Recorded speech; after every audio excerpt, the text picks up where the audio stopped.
Hello everybody and welcome back to No One But You. Today we will be starting Shiro's route, hopefully finishing it today too. That's if I get through enough. So let's begin. New game. And we will skip all the way to Shiro's beginning. Or whatever.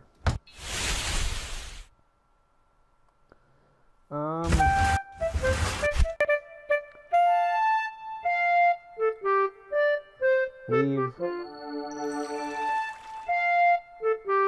in class.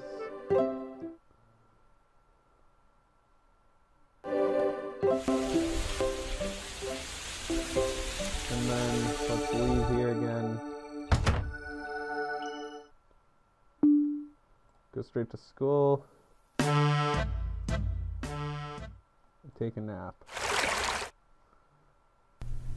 And then we find Shiro on the roof. Then we go play video games at Ryo's. And then we go out to the mall with Ryo, I guess. And then Megami's there. And then we find Yui and we tell Ryo to go over and talk to her. And then she dumps a can of soda on his head. And then we come back to go to the bridge where we forget to try to drown ourselves. We'll go up to the roof. Huh? Hey Daisy, what are you doing here?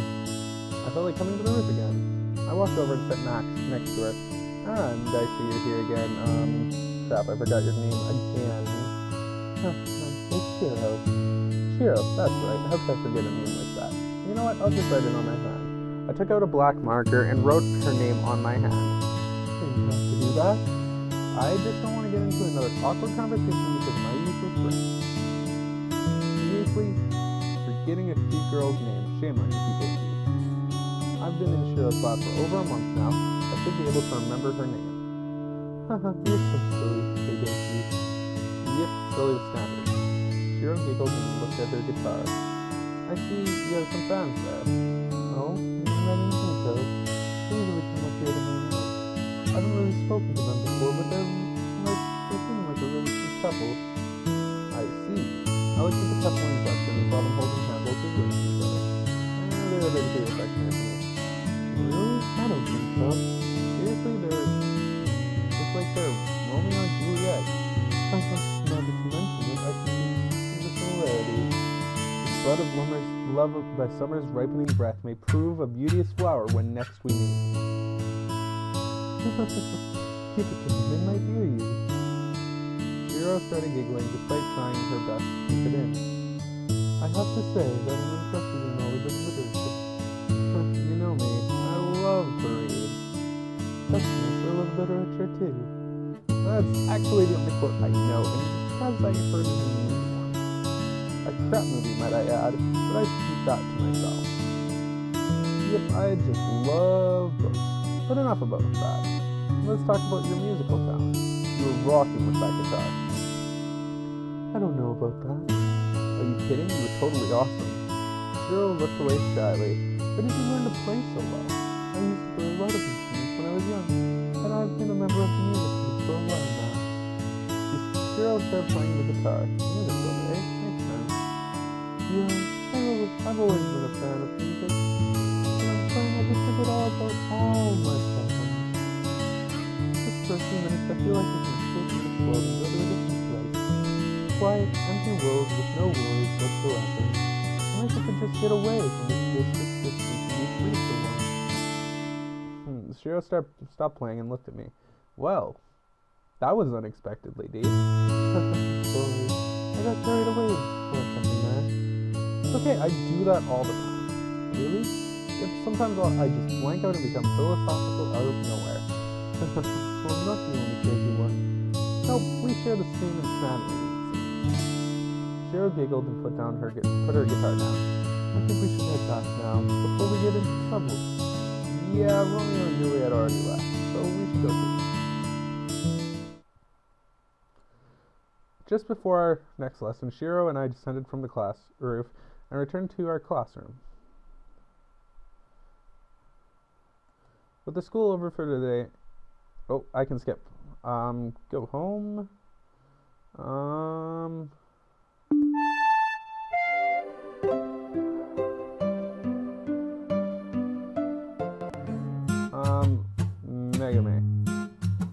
text Megami, ask her to come along, and then we will go with Shiro. I think I'll go with Shiro. Oh, okay. I'll be going with Megami then. No, don't be like that, Megami. You're always cool. Thank you so much. You say so. Megami walked away with a sour expression on her face, and Rio happily followed after her. That was awkward. Let's just do our part of the investigation. Okay. Shiro and I walked around school trying to find something abnormal. I don't see anything unusual here either. I mean, this place looks like it was taken straight out of a horror film, though there are no ghosts around. I think. Shiro? I turned around and noticed that Shiro wasn't there. What the? She was here a second ago. Where the heck did she go? I started looking around the room and the nearby hallway. Still nothing.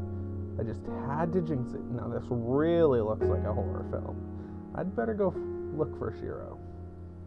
I walked down the dark school hallways as my flashlight flickered. Of course, a flickering flashlight. I'm so dead.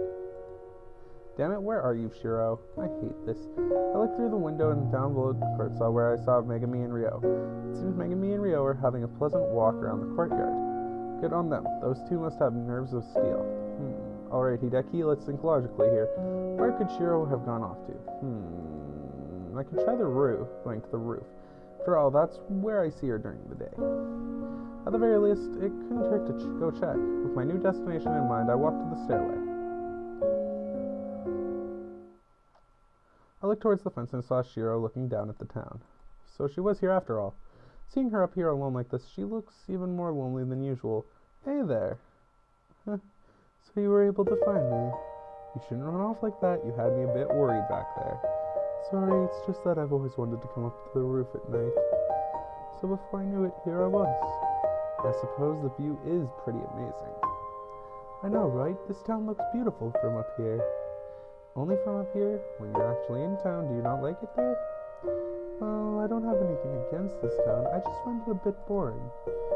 I like that it's quiet, since I'm not a fan of cities and crowded places. But it just seems a bit bland to me, don't you think so? A little bit, I guess. And it's not just the town I feel that way about.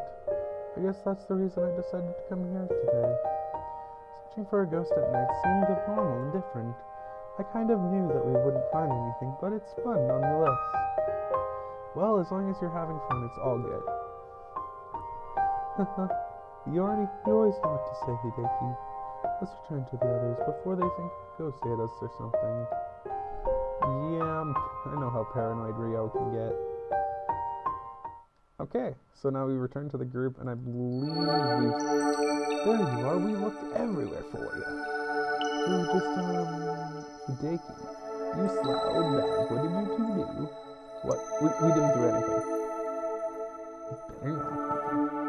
Sure you didn't. No, really. It wasn't like that.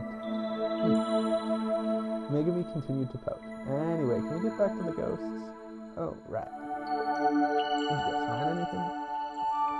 Nope, no ghosts to be seen. We didn't find anything on the first one either. Even so, we still have 5 minutes before midnight. Yeah, Rio's right. Let's wait around a little longer. And we can skip ahead to where Shinatsu's in the classroom. I'll see y'all tomorrow. Megami started walking down the street. Hey, wait for me, I'll walk with you. We waved goodbye as Rio left. To Rio as he left. There they go. Yep, that just leaves us. Come on, I'll walk you home. I can't let you walk back alone this late at night. Okay. Yeah. So this is your house, huh? Nice place. Though something about this street seems awfully familiar. No, I've been down this street before. In fact, I'm pretty sure I passed by Shiro's house on the way to school. Hideki. No, there's more to it than that. Feels more than just familiar. It's almost so. Oh my god. What the heck? Shiro, can we probably, let's probably realize that we're neighbors. Seriously, Hideki, just how slow are you? I was just wondering the same thing. Anyway, thanks for hanging out with me. Hideki. Don't mention it. Actually, I was heading to this one myself, believe it or not. I'm sure you will. Well then, I'll see you tomorrow at school. Without our ghost hunting gear, of course. Indeed.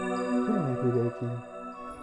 Shiro walked towards her house, waved goodbye once more, then crept inside. Okay then, I suppose I should go home myself. As I walked into my own home, I crept more quietly than ever before, exercising far more caution than at school. I didn't make a sound. Oh, that was hilarious. Just tell the truth.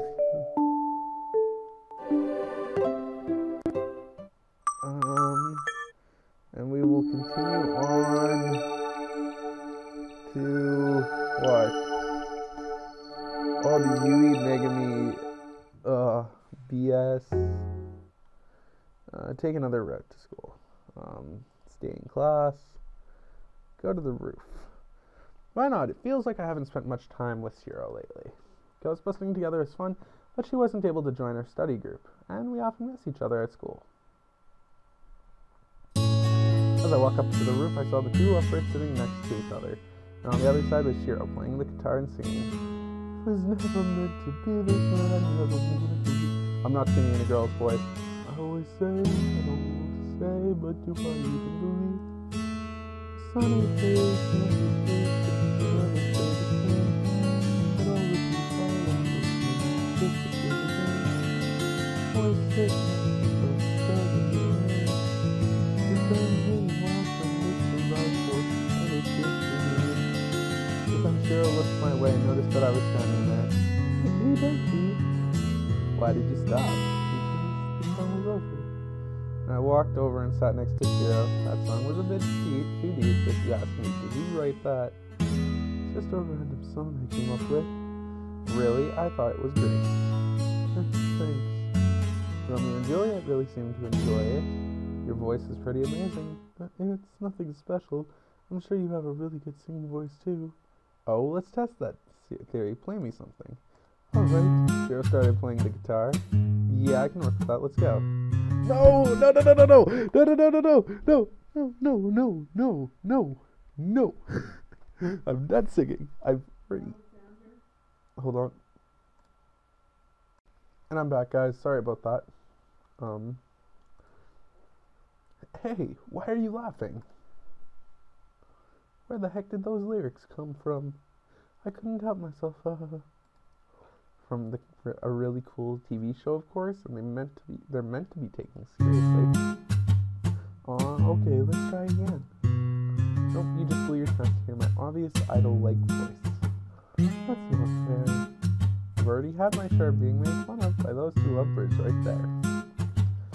Fine then. My goal in life is not to make you sing again, so there. You're pretty persistent, aren't you? Only when it comes to important things in life. That sure is an interesting lifestyle you live like you live. I stood up. We should head back to class now. We don't want to be late. Offered my hand to help her up. Oh, I see you still have my handwritten on your hand. Oh, this I wrote it in class while spacing out. It became a habit, I guess. She grabbed my hand and I pulled her up. Ready to go? Yeah. Well, that's interesting. By the time the school had ended for the day, I had exhausted every fiber of my being. Writing down notes, worrying about Yui and Megami, and stressing all about exams all at once was taking its toll. As a result, by the time I had written down all of the notes for the day, I was literally the last student to go home.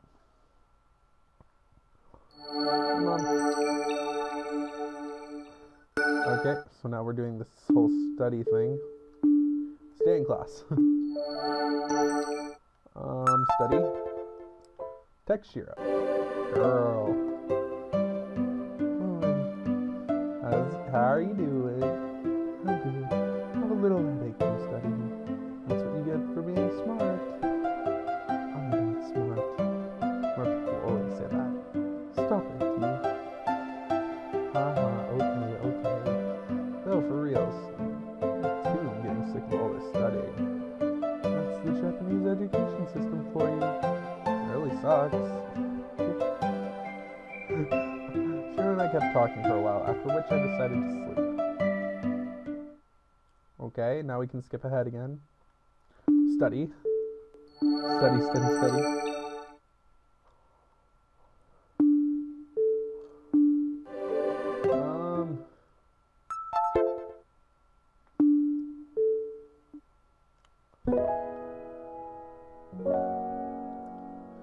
Phew, almost home. As much fun as it is to hang out with Megami and the others, it really sure does eat a lot of time. And after receiving my results from the recent exams and shooting the breeze with Rio, how can you wound up waiting around for Megami? The three of us headed to the mall for a while, buying stuff for the upcoming school trip. Before we knew it, it was already night. Oh well, I needed to de-stress after all that studying. Still, with a worry-wart mother like mine, she's sure to... Huh? What's that? As I neared the house, the sound of music gradually grew louder. The pleasant, familiar thing, not one I could remember ever hearing on the radio.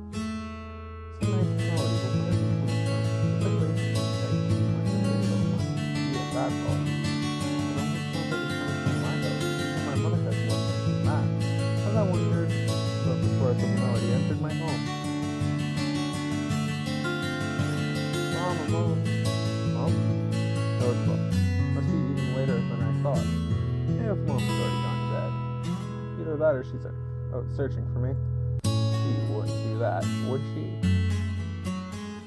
After checking to make sure my mother was indeed in her room, I grabbed something to eat and headed upstairs. The moment I entered my room, I heard that same melody once more. The sound is even clearer from up here than it was from outside. The honor and things, so it doesn't appear to be coming from in here yet. I looked around the room, out the corner of my eye, and noticed an amazing sight. Shiro. How bad? Hello. But then you came to me. Right next to my window, in the distance, in the room directly across from mine was Shiro. That beautiful piece carried across from her room to my ears. Shiro all the while. She continued to play, unaware that she had a captive audience like usual. As she played, I simply watched on, listening to the hypnotic rhythm Shiro summoned from the instrument in her hands. And before I knew it, I opened my window, eager to hear her song as clear as possible. Hideki? Busted. As I opened my window, the nearby disturbance caught Shiro's attention, disrupting her song and putting an end to the one-man show. Don't stop on my account. Please continue. You want me to keep going? Absolutely. Got a show just for me? Being your neighbor certainly has some perks, doesn't it? Haha, I'm glad you were enjoying yourself. I usually try not to play this late at night. With the stress of our exam having built up, I just couldn't help myself. It's okay, Shiro. They can't hurt you anymore. So, getting to live next door to me. So fun. I'm sure it was just a therapy. Reflecting more than once with me before saying my name. Busted. Fair enough. But the only thing about it is spend more time together. You want to spend more time together? Absolutely. You know, like, we're going to school or returning home. It's not fun to always go by yourself, right? I suppose. You're going to have to start thinking earlier if you want to walk each other. Stay up home and play video games if you want to walk to school with me. God, my secret has been uncovered. That's okay. If it's the sake of walking with a cute girl like you to school, cute. As soon as the words left my mouth, I realized what I had just said. However, with no mistruths had been spoken, the impact was something I was not prepared for. Did I just break Shiro? Shiro? Hello, Earth to Shiro. Huh? Oh, I'm sorry.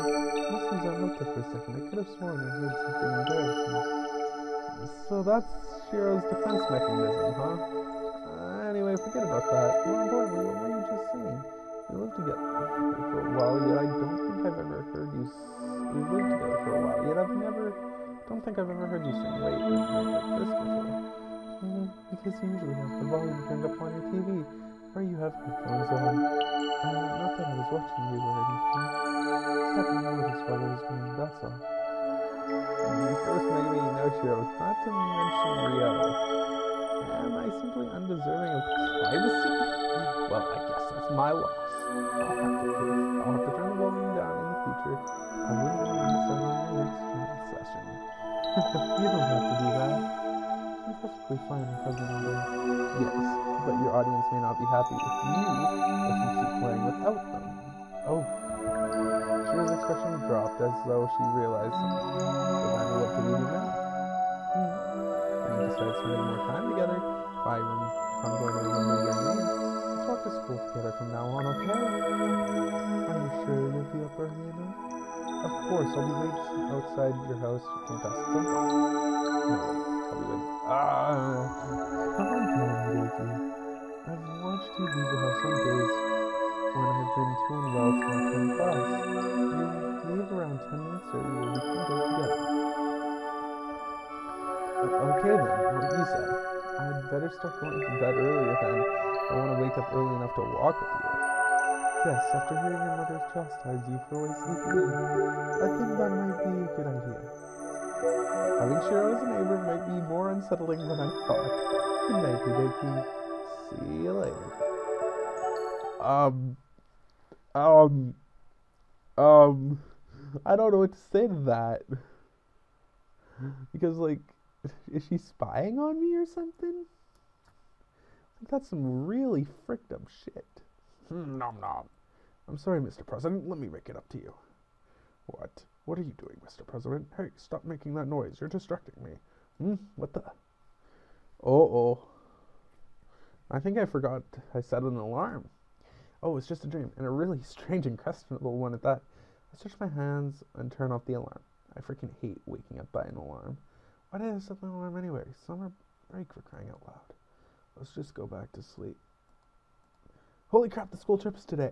That's why I set an alarm. I can't believe it. It took me so long to realize that. Good thing I set the alarm earlier than it needed to be. Yeah, quite good. Lucky bugger. I should start getting ready and make sure I have everything with me. Yes, Mom, I checked and I have everything I need. Are you sure? Sit with Megami and Rio, I guess.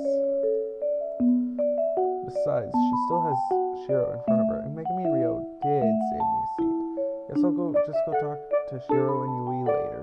I continued walking to the back of the bus. Ooh, this is gonna be so exciting. Whoa, sit down, Rio. If you jump around like that, they'll kick us out.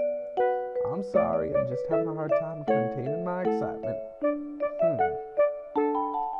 I guess I can deal with that. Oh, I know.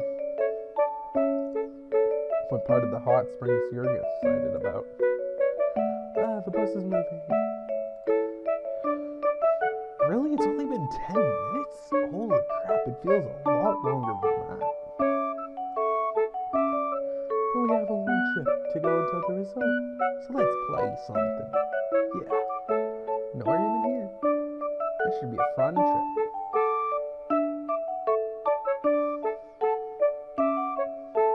Damn it, Rio. I told you, you can't move that way. What? That's stupid. You're telling me my horse can't just fly through the pawns. We aren't playing chess, you idiot. This is Chinese checkers. Oh, I thought we were playing backgammon. Oh my god, what the hell? How does he not know the difference between backgammon, Chinese checkers, and chess? Dude, how are you supposed to play backgammon without a computer and with only 3 people? Rio, I don't know what game you're thinking of. it isn't backgammon. Man, I am so confused. Why can't we just play video games together like normal teenagers? Stop it, cut it out already.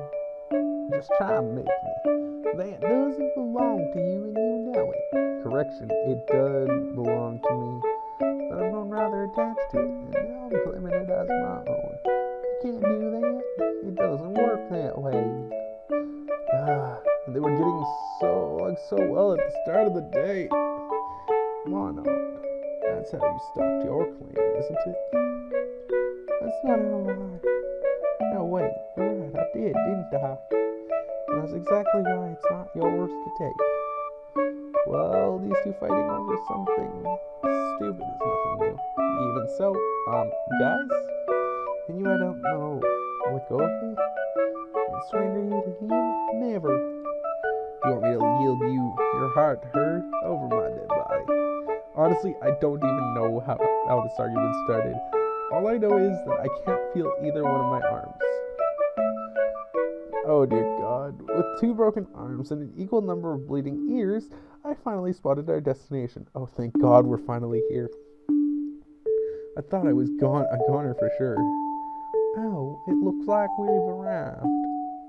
Well, I'll be damned. I swear the second I get out of here. After departing from the Boston in small clusters, all the students and teachers made their way to the resort. We signed in, underwent a roll call, and began to branch off into little groups. So I am going to go in now. Actually, I'm pretty sure Shiro has a thing cranky-dinky. Shiro, I'm on you? Yeah, right. Go right around me with all of your exams. Damn, I should have known I had already gone with someone else. Well, that was far more than I needed to hear. Probably best that I don't think about it too much, though it was kind of flattering in a way. Once the boys started to reappear in the hot springs, I made my exit. There were other baths I could have entered, ones with fewer people, but after soaking for so long, I had enough. Well, I was nauseating. Maybe I shouldn't have gone so soon after getting off the bus. It really didn't help with my motion sickness after at all. I should just go back to my room, lay down, and enjoy a nice, quiet again. Oh God, why? Oh, it is Hideki. I see you went straight away too. Yeah, I just couldn't help myself. For better or worse. Shiro and I head straight in after inquiring about mixed baths, of course. Mixed baths? Some boys and girls together in the same bath? No, maybe he wasn't serious about that. Yeah, of course I was serious after all.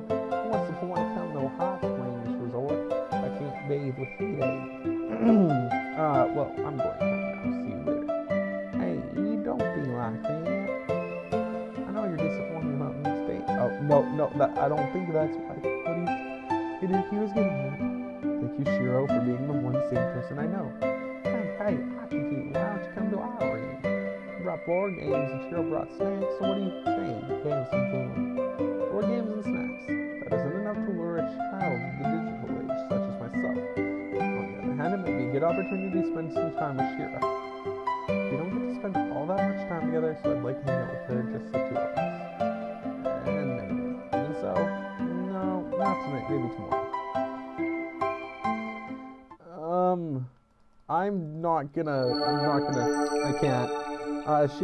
He accidentally goes into Shiro's room, and no, I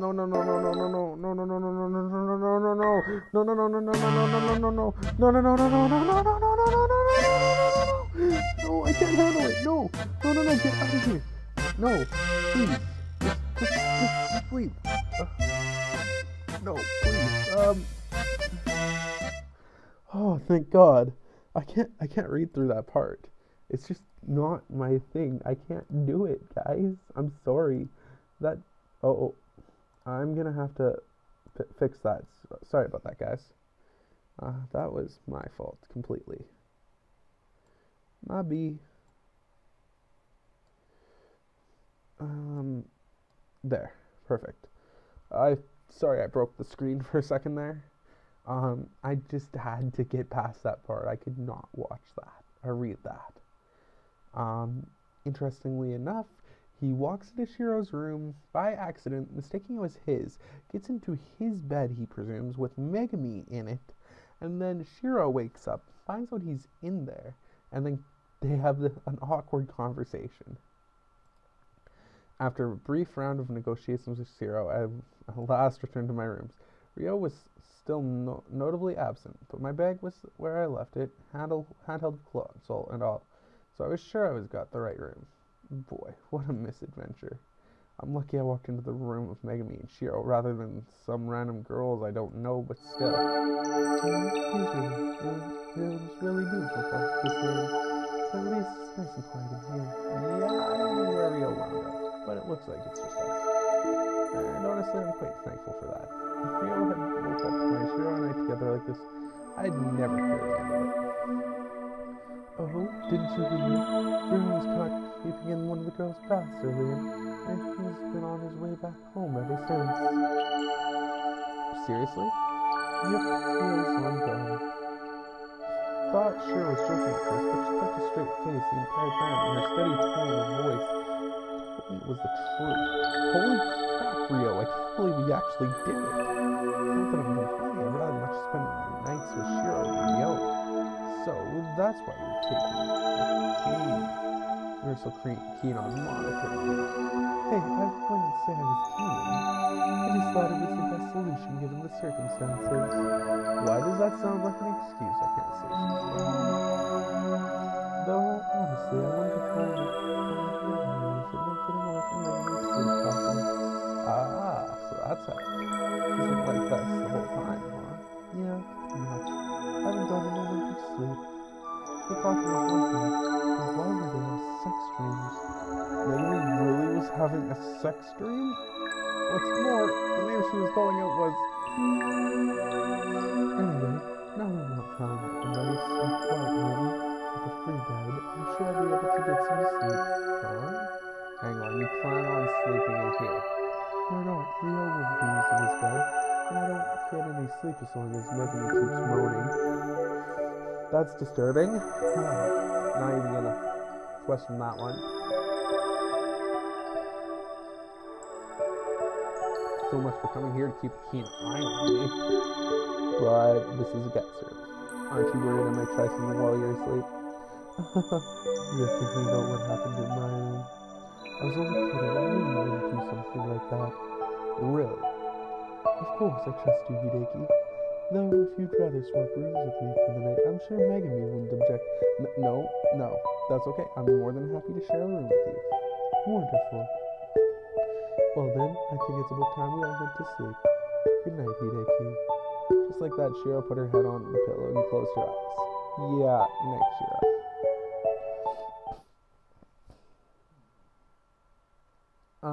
Interesting. Having spent the night next to Shiro, we both woke up early in the morning so she could return to her room without being seen. We briefly laughed about last night, agreed to sit together on the bus drive during the return trip, and parted ways. Pardon me. Whew, what a night. Ryo got dragged back home, Shiro spent the night in my room, and I don't even want to think about what happened with Megami. Even if I slept most of the day away, overall it was a pretty great day. With those thoughts in mind, the rest of the morning proceeded without issue or fun. One of the teachers took us to some historical place and started telling us about it, because that's what teachers do. I obviously wasn't listening, nor were most of the other students, that from what I could gather. Nonetheless, his speech dragged on and on. Before we knew it, it was noon had come and gone. Man, what a sucky trip. I only had time for one short dip in the hot springs this morning, thanks to that teacher of ours. I actually spent more time pretending to listen to him blather on than I did in the hot springs. Sure, the trip had its ups and downs, but if I try to quantify it, the trip was a disappointment. Despite my pessimistic thoughts being brought on by our teacher's compulsion to teach, I'd be lying if I said the trip was a complete waste. Sins of the Father. Shiro's Arc. Well, we're only 21 minutes in, really? Wait, hold on. Let me check something here. Videos.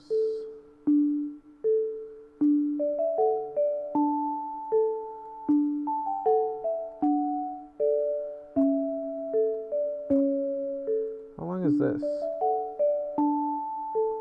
13 minutes. So we've been going on about 35 minutes.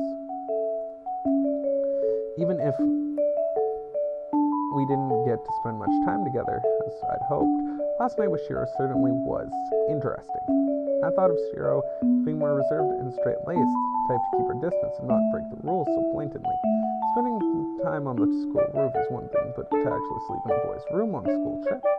Despite finding the event odd, I didn't actually object. If anything, I was excited by nothing. Above all else, however, I was relieved to realize just how much Shiro trusted me. I'm always joking around with my friends, so it's kind of difficult to know where I really stand. But for Shiro to be so relaxed in my presence, and to share a room with me without any hesitation. No, hang on a second. Doesn't that mean she doesn't see me as a member of the opposite sex? It's not like I've ever tried hitting on Shiro or anything, but it's kind of insulting how that she thinks of me like that. If anything, I'd hoped that this trip would be a good opportunity for Shiro and I to get to know one another better. Instead, I've reached a shocking conclusion. Today really isn't my day. Shaking off my petty aggravation, I headed to the bus, carrying my belongings over my shoulder as I searched for an empty seat. Once again, Shiro was sitting next to a random girl from our grade, and Yui was sitting alone. My more excitable friends are taking the back seat. I guess I'll be sitting with Ryo and Megami once more. Shiro's already sitting next to someone, and I don't think Yui would appreciate the company, which leaves me with the energetic ones by default. As much as I enjoy their company, I feel too lethargic to play along with Megami and Ryo right now. Honestly, I just want to go back home and sleep. After a lengthy, tiring bus ride back to Okutama, I walked back from school to my house. I managed to eventually shake off Megami and Ryo, at which point I began searching for Shiro, but before I could suggest that we walk home together, she was already long gone. Yet another missed opportunity missed. Good job, Hideki. Wait, didn't they promise each other to ride together on the way back? Upon entering the house, I immediately noticed how dark it was. All the lights were off, indicating that my mother had either gone out or gone to sleep. I guess I'll be alone tonight, huh? Oh well, at least I can go straight to bed. Walking through my silent home, I headed to the staircase, careful not to trip over in the dark. As I reached my room, however, the silence was broken as I was greeted with a familiar sound. Wait a minute, isn't that... I walked over to my window, and surely enough, on the other side of the glass was the same dazzling sight I had longed to see. The moonlight shone down upon her. Shiro gently strummed her acoustic guitar, softly humming to herself as she did.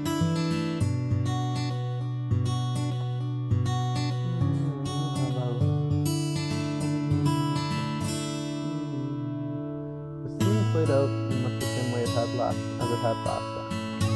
This time around, however, I didn't take any intervention on my part to Shiro to notice my presence. As she ended the verse, her eyes pierced through my window. A warm smile appeared on her face. Good evening, Hideki.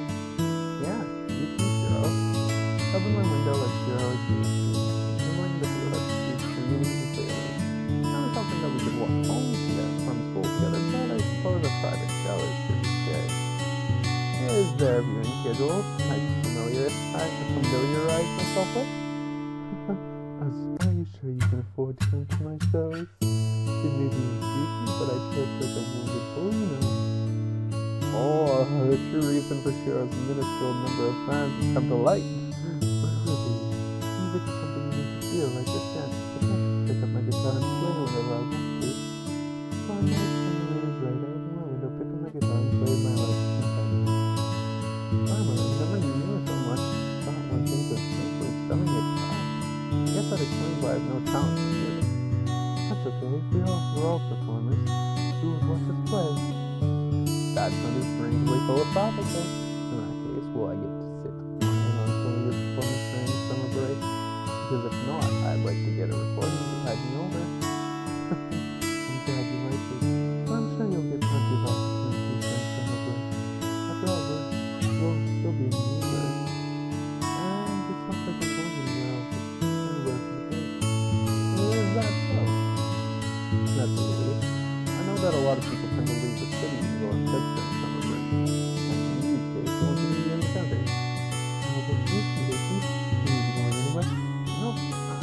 no plans whatsoever.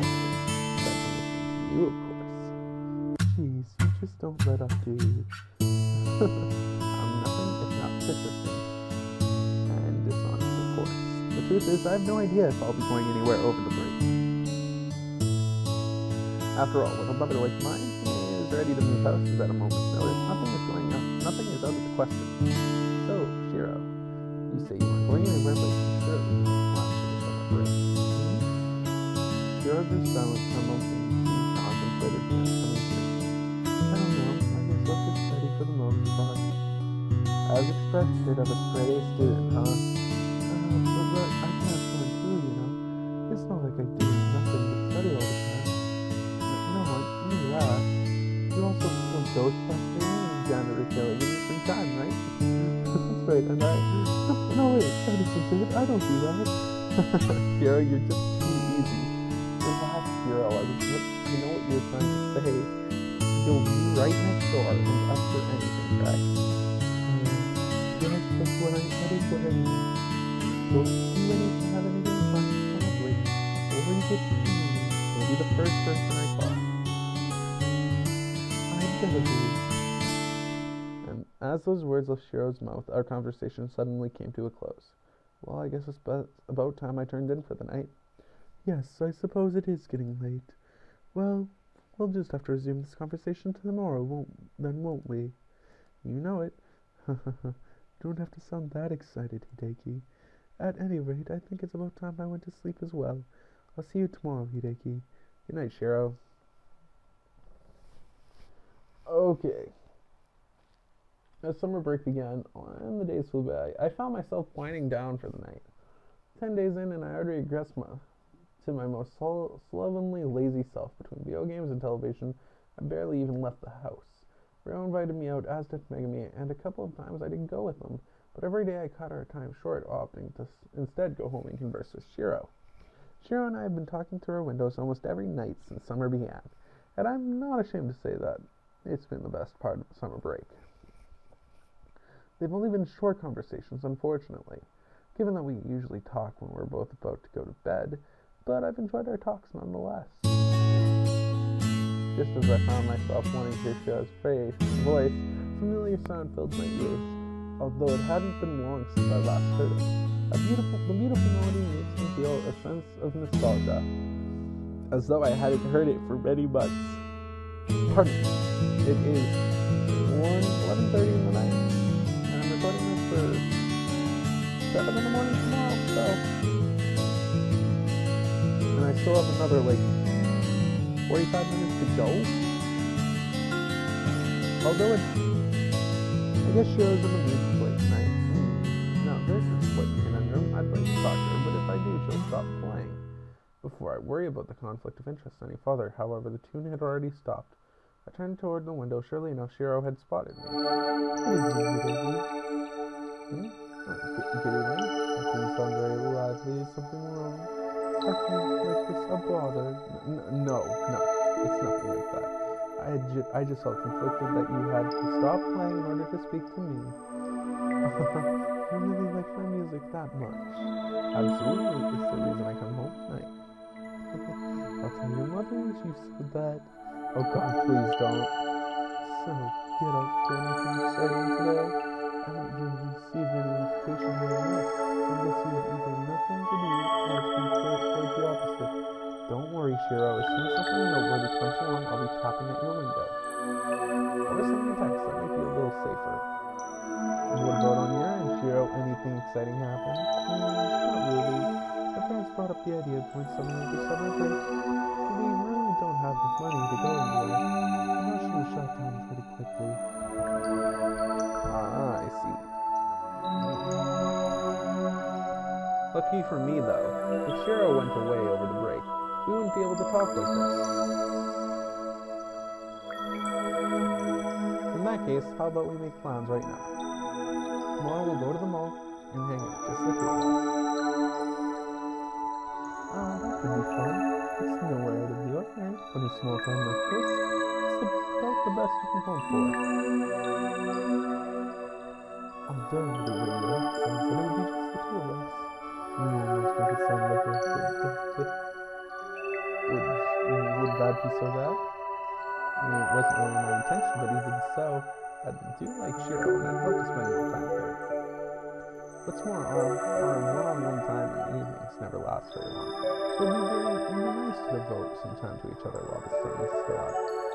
No, not at all. I mean, I've never dated anyone before, so I can't really say if it would be that or not. But if it's Hideki, then... Oh boy, is my face half as red as Shiro's? If we drag this out any longer, I'm going to start grinning like an idiot. Okay, tomorrow morning, 10 a.m. we'll meet in front of your house. How does that sound? Yeah, got it. Tomorrow morning, 10 a.m. Alright, it's a date. Literally. Indeed. Better not get your beauty sleep, Hideki. I'm not going out with you tomorrow if you stay up all night playing video games. Video games? What? Perish the thought. If a date with Shiro is my reward, I can give up video games without breaking a sweat. Gosh, you really do know how to embarrass a girl. I'll turn into the night then. I'm not going on my first date with big panda eyes. Now, that would be quite a sight. Night, Hideki. Good night. Ooh, he's got a hot date with Shiro. Ooh. Guys, I'm gonna take a little break. I'm gonna go for a smoke, and then we'll continue on from right here. Sorry about this. I've been going for half an hour, 45 minutes or so, or maybe more, and I'm tired. I need something to help wake me up. And I am back, guys, after being gone for nearly half an hour because I had to go and BDD for the bar. Now let's get back into this. After a game-free night and ample sleep, I woke up bright and early, ready for a promising day ahead. Like most mornings, today I woke up without any of the fatigue I usually exhibit, and with more energy than I knew what to do with. It's barely even 6 a.m., yet here I am, wide awake. Feels kind of refreshing to be awake this early. It's almost as though my body wanted to get out of bed with a reasonable hour for once. On the other hand, with 4 hours to kill until we agreed to meet up, I'm in quite a bind. There's nothing to do this early in the morning, or at least nothing I'm aware of, since I never usually get up at such an unholy hour. The only thing that comes to mind is to play some video games, but I promised Shiro I wouldn't. No, hang on, what I promised Shiro was that I wouldn't stay up all night playing video games. Never said anything about not playing video games in the morning, did I? Still, I do feel like I should be using this time productively. After all, this will be my first real date, like outing. Maybe I should ask my friends for advice. I can't say I know anyone particularly well versed in dating, but it's nothing better than nothing. Though that does beg the question. Who should I ask?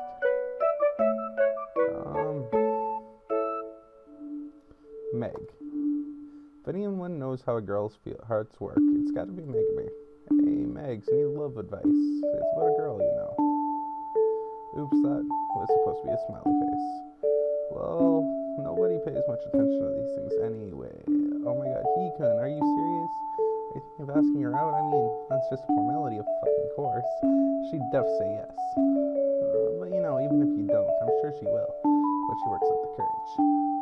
If not, make sure you do, because you won't know what could be if you don't try, right? So make sure you tell her how you feel. Be honest, you know? And don't be afraid to get hurt. Not that she would hurt you, she would never hurt you, okay? And if she did, it would be because she loves you, you know? Whoa, Megami's on fire. You should Toad's collar. I mean, right now. Yeah, but confessing in person would be better, okay? So if you want to wait, that's cool too. Just don't keep her waiting too long. Girls won't wait forever. Okay, got it. Thanks, Megami. You've been a lot of help. Anytime. Really, I mean it. Anytime. Day or night, don't hesitate to call. I'll pick up. Even if I'm in the bathroom, I'll pick up. Okay, this is getting weird. Still, Megami sure is reliable. Feels like she pulled out all the stops to answer my query. I really am lucky to have a friend like her, who Even so, I should get someone else's opinion, just to cover all my bases. Yui. She may not like the question, but a mentally mature girl like Yui is bound to have some worthwhile insight. Yo, Yui-sama, I need to talk to you. Hello, Earth to Yui-chan. I know you're awake. Answer me before I spam you. What do you want? Aha, so she's awake after all. What time is it in Germany anyway? Oh, great, and wise Yui-sama, I beseech thee, please teach me about the complex ways of the female heart. I'm calling the police. No, please, Yui-sama, you're the only person I can count on. Help me make the first date the best ever. Did Rio finally ask you out? Damn it, I knew this one was someone even prettier than Rio. Please help. You're going shopping with your mom? Please, Yui-sama. Alright, fine. My persistence paid off at last. Send me your number, I'll cancel on your behalf. Why? That was a joke. You'll get a better sense of humor if you're ever going to get a second date. No, I'm pretty sure that wasn't a joke. Look, just be yourself. She agreed to go out with you, despite the fact that you're you, and that's all there is to it. Yui? I knew I was right to ask her. She may come across as hard, but deep down, and when she realized what a terrible mistake she made, Rio will be there to comfort you. God damn it, why Rio? Why you? Why? Well, that was almost good advice. Maybe I should ask someone else, though. Would be good to receive the last moleculous answer. Who should I ask? Rio. Of course, if I'm going to ask out a girl, obviously I need another guy's input. Sup, Rio? Got a totally hot date today. Any advice? Rio is taking his time. Maybe will acknowledge that. Bitch, let me sleep. Oh, right. Come to think of it, I suppose Rio would still be asleep at this time in the morning.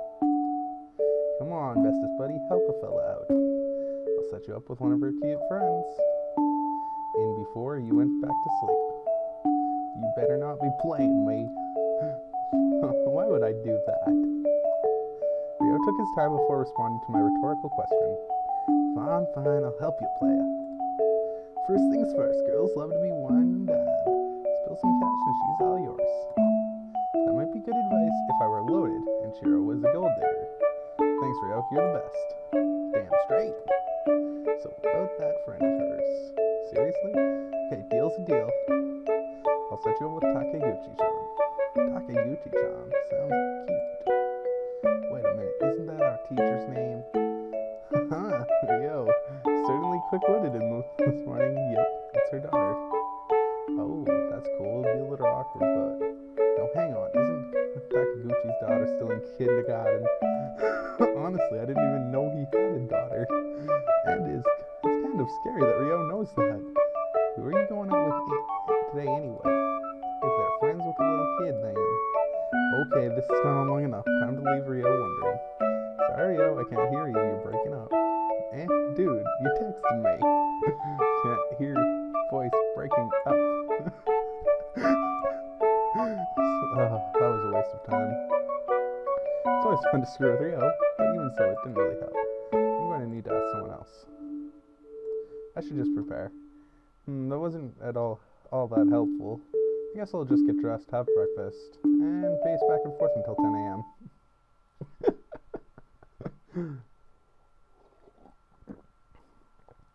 After eating a hearty breakfast made by yours truly, I was last greeted by a non-virtual presence. Edie, what on earth? Good morning to you two, Mother. Honey, what's wrong? Are you sick? Did you have a nightmare? Did you wet the bed? I know this is an unusual sight at all, but seriously, Mom, please, I am capable of getting up at a reasonable hour now and then. Since when? Okay, fair enough. I can't help it, I'm excited, okay? I have a date today, so I made sure to get up early. A date? Oh, you mean with that boy, Rio? I knew you were trying to hit him at all. For the love of... No, Mom, not Rio, not this time. And I'm sure as hell not calling what Rio and I do dating. It's a friend of mine from school, a girl, okay? Rio, go. God damn it! Trying course not. You know my own mother. Why do people think Rio and I are like that? No, Mom. Just no. Oh, that must be lovely girl Megami, right? Closer. At least you're guessing the right gender now. You might know this girl. It's Shiro from next door. Shiro? Mamma Mia? Yep, that's her. I see. What the hell? What kind of reaction is that? Mom was ecstatic when she thought I was dating Rio. Is that a problem? Oh, no. Nothing like that. It's just, have you ever met Mr. and Mrs. Amamiya? Shiro's parents? No, I can't say that I have. Do you know them? You could say that. Okay, now, this is weird. Mom is never like this. She definitely knows something she isn't telling me. Just be careful, okay? It's probably nothing, but that father of hers, no. Forget I said anything. Enjoy your date, honey, and be safe. Yeah, sure. After a wedding like that, how could I not? With the hours slowly crumbling by, 10 a.m. seemed to be light years away.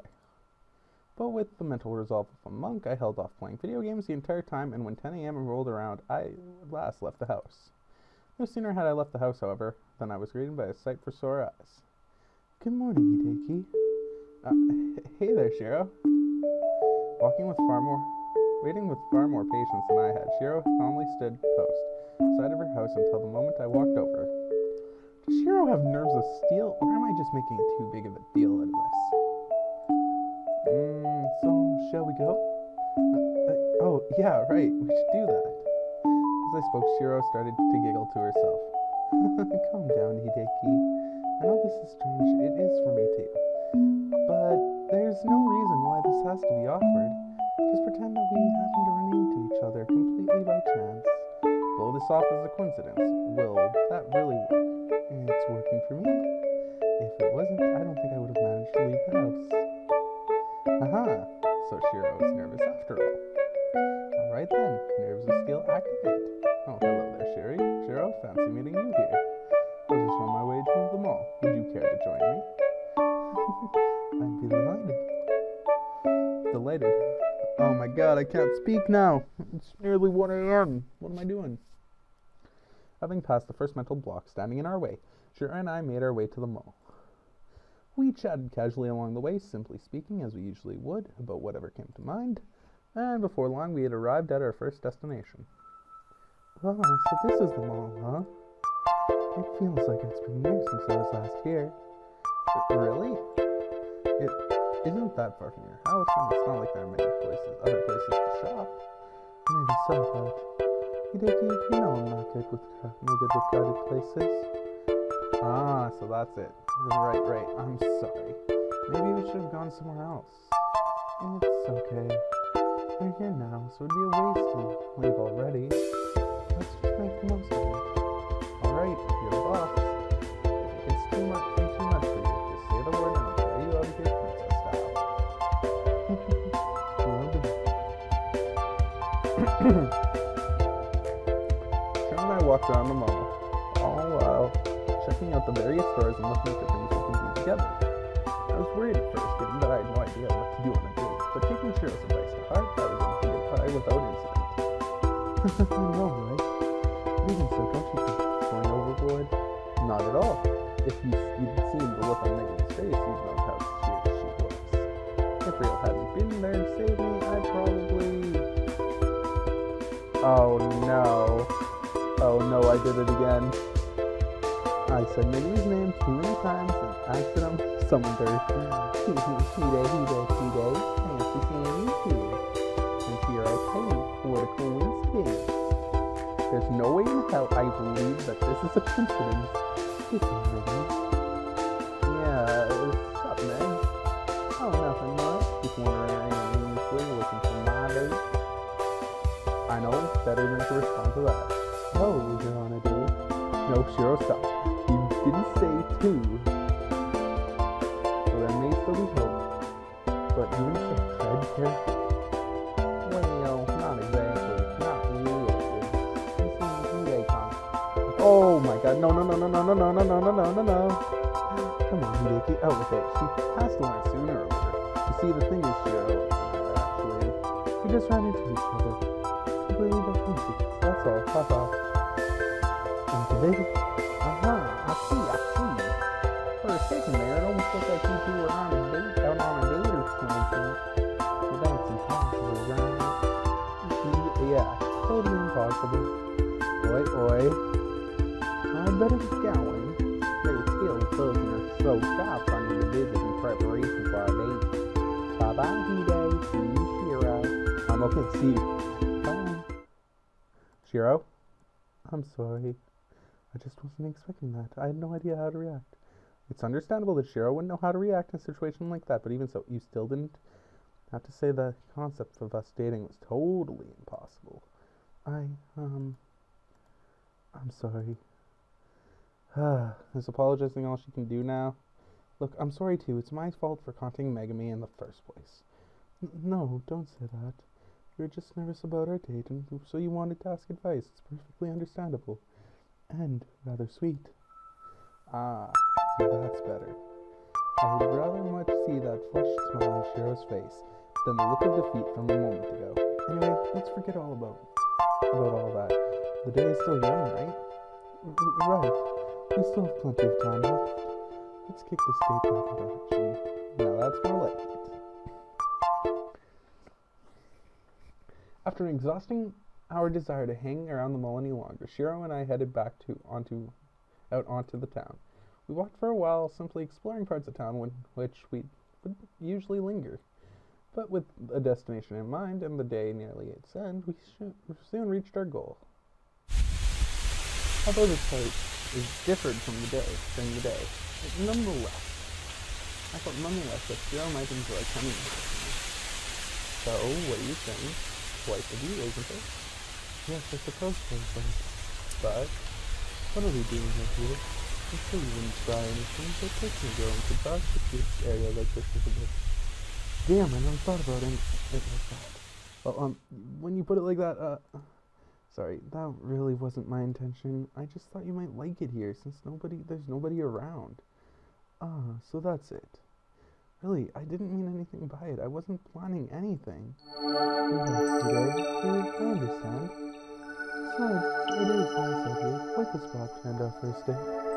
But it was yet to hit me. Shiro's words made me realize that the night was upon us, and our date would soon end. Now, it wouldn't be very nice of me to leave you here, would it?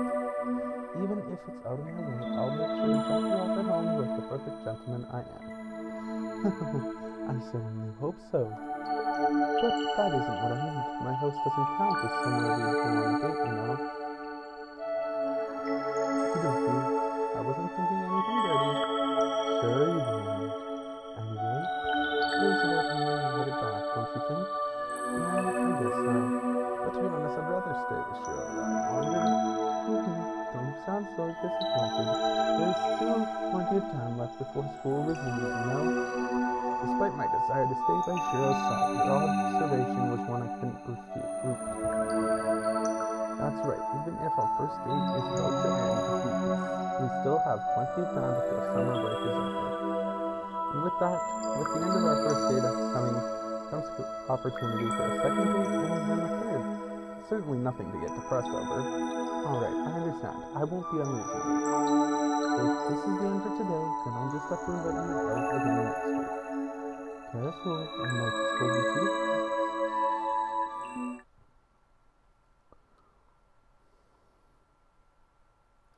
6 weeks later. Ooh. We've been going on 17 minutes. I believe I recorded about 45 earlier. So we need about 45 minutes, guys. With summer break finally having come to an end, I got out of bed with more lethargy than ever, viciously spitting the day before me. After spending so many fun-filled days with Shiro, I knew much closer to her than I dared hope. My return to school felt like a terrible joke, making me question what I did to deserve such punishment. However, contrary to how bad it seemed at first, I soon recognized the silver lining. Come on, Hideki, what are you waiting for? Calm down, Shiro. School doesn't start for another half an hour. Now that school is resumed, Shiro and I will be able to walk to and from school together every day. It might not be as nice as spending the day alone together, but having time apart makes me want to talk with her all the more. That doesn't matter. If we get to class early, we can revise before the lesson and get a head start on our classmates. Seriously? That's why you always get to school so early? You're surprisingly competitive, you know that? I just take my education seriously, that's all. Now come on, let's get going. Don't make me start without you. Not quite the school experience I was hoping for, but it'll have to do. Half an hour passed by in the blink of an eye, and our other classmates gradually showed up. They all said their hellos, acted like they hadn't seen one another in years, and tried to their collective best to break as many noise pollution laws as possible. Now I see why Shiro wanted to get here early. There's no way she'd be able to concentrate in the middle of this. Yo, Hide, there you are. Man, where have you been? I barely saw you once all summer. I didn't know any better. I'd say you were trying to avoid me. Would I do a thing like that? Relax, it was just a joke. I know you'd never do that. But really, what were you doing? And don't give me that bull about you having a girlfriend again. Oh, Rio, your defense mechanism really is pitiful. You can only deny reality for so long, you know. For the most part, I was either lazing around the house or going on dates with Shiro.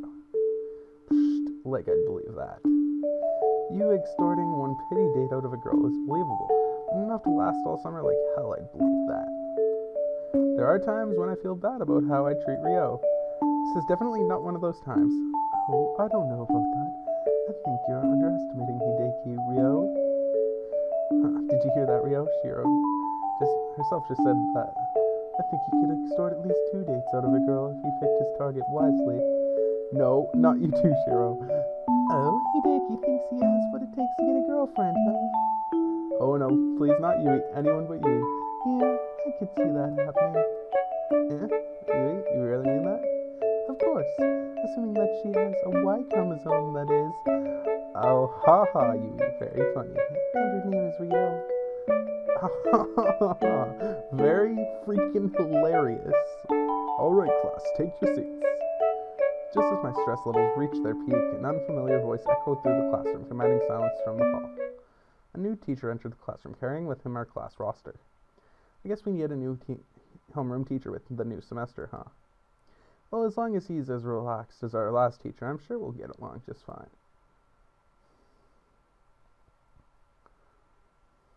Man, what a dick. Can you believe that guy?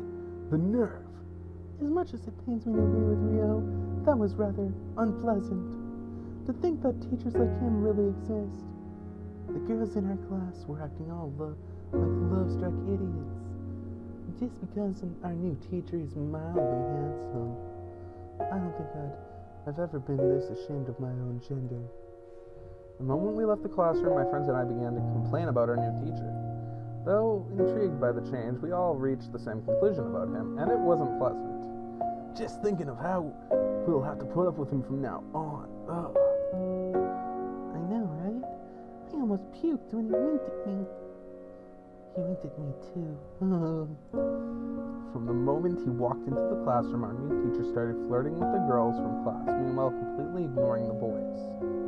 Worst, most of the girls responded to his provocation, fawning over the new teacher and flocking to his side. Man, where's Megami when you need her? If there was ever a time for the class rep to stand in, that was it. It can't be helped. She had student council work to do. Whatever, I'm gonna go to the cafeteria before I lose my appetite. I'd say that was a good idea, but I'm already feeling nauseous. I'm heading to the infirmary. Whoa, that was smooth. If I didn't know any better, I'd say those two coordinated that escape themselves. What about you, Shiro? Me? Yeah, what's your excuse for getting as far away from our classroom as possible? Oh, right, I need some fresh air. I think I'll head to the roof. Ooh, nice one. That was totally natural. Hey, hold on a second. By the time I caught up with Shiro, who scaled the staircase leading to the roof in record time, she was already waiting for me, smiling as I showed my face. Took you long enough.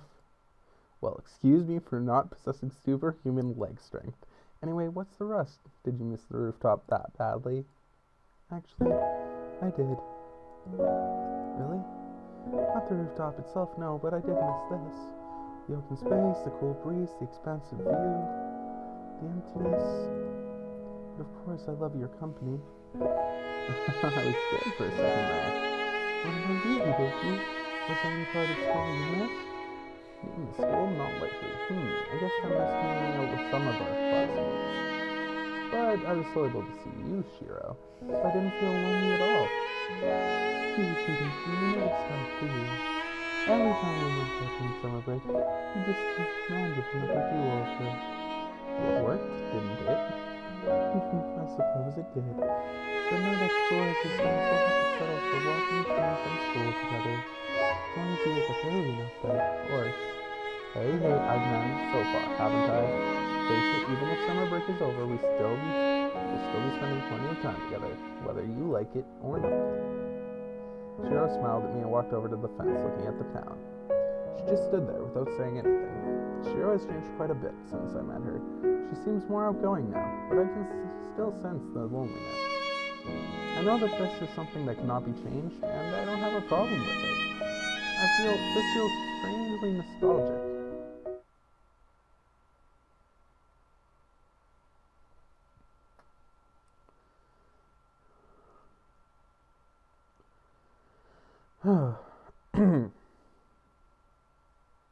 Wow, 2 weeks passed. Jesus. 2 weeks passed by since school resumed, and surprisingly, change was abundant. Rio began to flirt with suspension as he continually fought with our new homeroom teacher, who aggressively brushed Rio off at every opportunity. To make matters worse, Rio continued to bring inappropriate manga and games to class, losing more than a few of his possessions as the teacher caught him again and again. Megumi also took issue with our new teacher, though for a different reason altogether.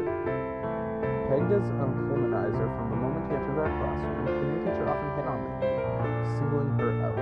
If anyone suffered more under our new homeroom teacher than Rio, it was Megumi. Finally, Shinatsu hadn't shown her face once, notably absent even from her favorite bridge. She didn't show up in her club room.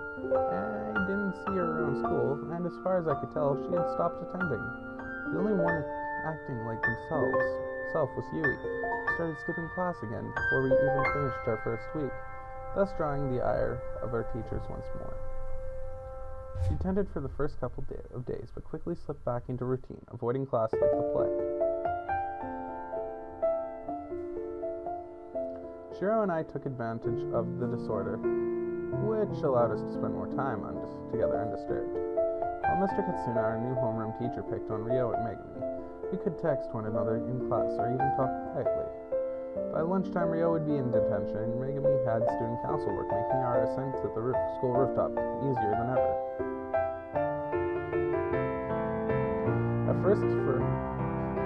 Our first class for the day ended, Rio made his way over to my desk.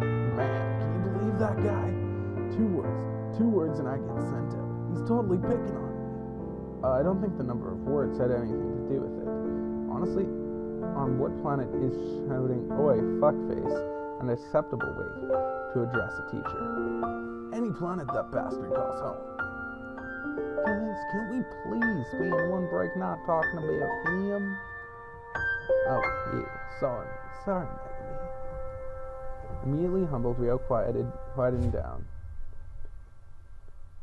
at Megumi's request. I can't blame Megumi for not wanting to talk about Mr. Katsuna since the moment he got here. Megumi has been his prime target. He may fight with Rio, but Megumi is the one always being singled out. No argument here. So what's new in your life, Meg? Actually, I've been meaning to talk to you about something, Hideaki. Just Hideaki? How boring. Sorry, Rio. This is really important. Something I've wanted to say to Hide for a long time now. I get it. I know what you're talking about. Don't worry, I won't interfere. I'll see you kiddies later. Without putting up a fight, Ryo left the classroom. That was strange. Ryo is usually far more adamant about being included. And I certainly didn't think he'd bow down to Megami so easily. So Hideki. So Hideki, like I was saying, even though I felt this way for a long time, I've kept my mouth shut, waiting for you to make the first move. But now, I'm not waiting any longer. I can't keep waiting for something that might never happen. Hideki, there you are, Megami. Now that class is over, I was hoping you could help me with something. Before Megami could finish speaking, our homeroom teacher, Mr. Katsuna, interrupted her. Sir, we were in the middle of talking here. Oh, is that so? My apologies here now. Megami, when you're done, please come to the staff room, okay? Leaving behind a single request, Mr. Katsuna left the classroom, giving Megami and I some space once more. Talk about bad timing. I swear he did that deliberately to irritate Megami.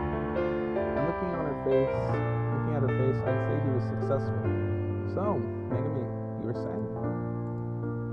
No, forget it. The moment's gone.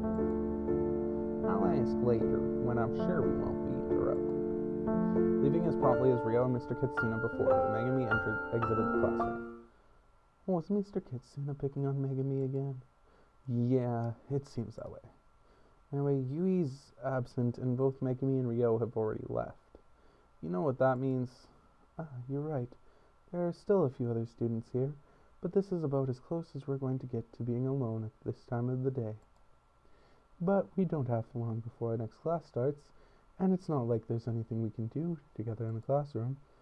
Yeah, I know. Oh, don't sound so disappointed. We'll head up to the roof at lunchtime, okay? Then we can really be alone together. Okay. Even if our alone time is just the two of us holding hands, I still value it. Today, even more than usual, I'm really looking forward to our time together.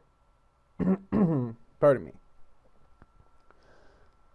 As soon as class ends, I made my way to the rooftop, preempting Shiro's arrival. Once I made it to the top of the stairs, however, I remembered something important. Crap, I forgot we aren't supposed to go onto the roof.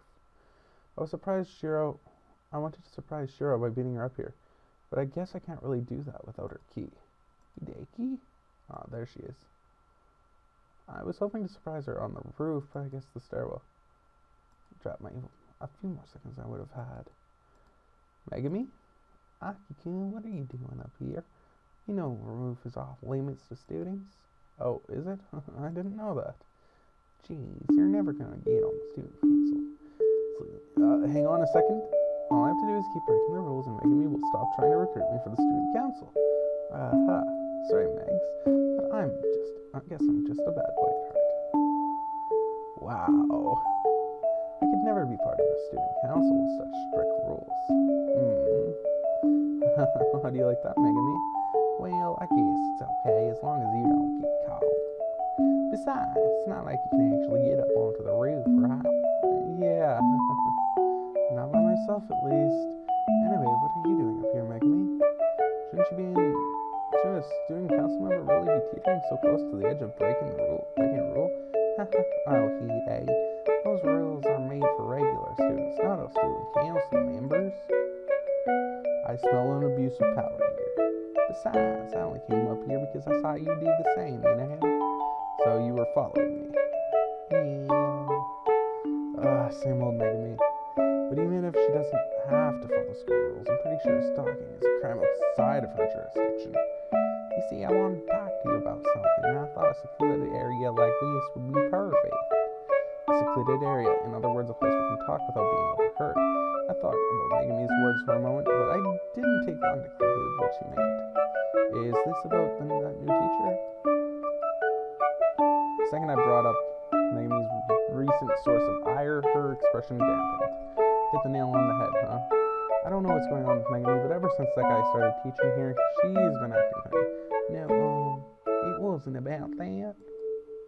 Megami turned away for a moment as she tried to compose herself, desperately grasping at her usual happy-go-lucky self. Yeah, you can do this. Hide, the thing I wanted to tell you back in the classroom, the reason I called you out here, or rather the reason I followed you here is because, I love you. Well, okay then. I love you too, Megs, but why did you come here to say that? I guess that wasn't direct enough after all. Amy's expression darkened momentarily as she muttered to herself. Listen, Hide, I know that sometimes I might act a bit flaky or overfamiliar, but I want you to listen to what I'm about to say seriously. Forget that we're friends, forget that we hang out together all the time. Just listen to what a girl have to say to you, a boy, okay? Okay? Faced with increasing pressure from Megami, I could only nod my head and comply with her wish. Hideki, since the moment we've met, I felt a strong attraction to you. At first I just figured it was just a physical attraction, or maybe my own curiosity coming out in a strange way. But as time went by, the two of us got closer, I realized my feelings weren't so shallow. Even if my initial attraction to you was spontaneous and inappropriate, it wasn't wrong. I don't know if you're aware of this, Hideki, but you're a fun, safe person to be around. You treat others kindly, you happily joke around with people you barely know, and you never take things too far.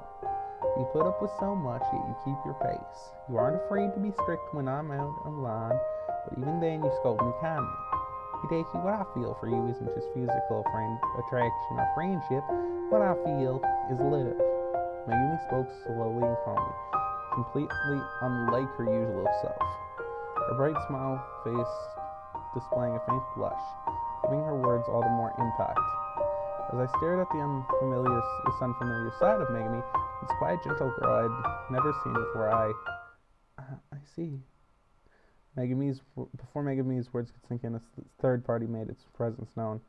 That voice is, oh no. So that's how it is. I should have known things would turn out like this. Megami's loved you for a long time now. It was only a matter of time before this happened. I was stupid to think otherwise. Shiro, no, this isn't what it... I called out to her, but before my words could reach her, Shiro had vanished. Damn it, Shiro, you're misunderstanding. Megami and I aren't.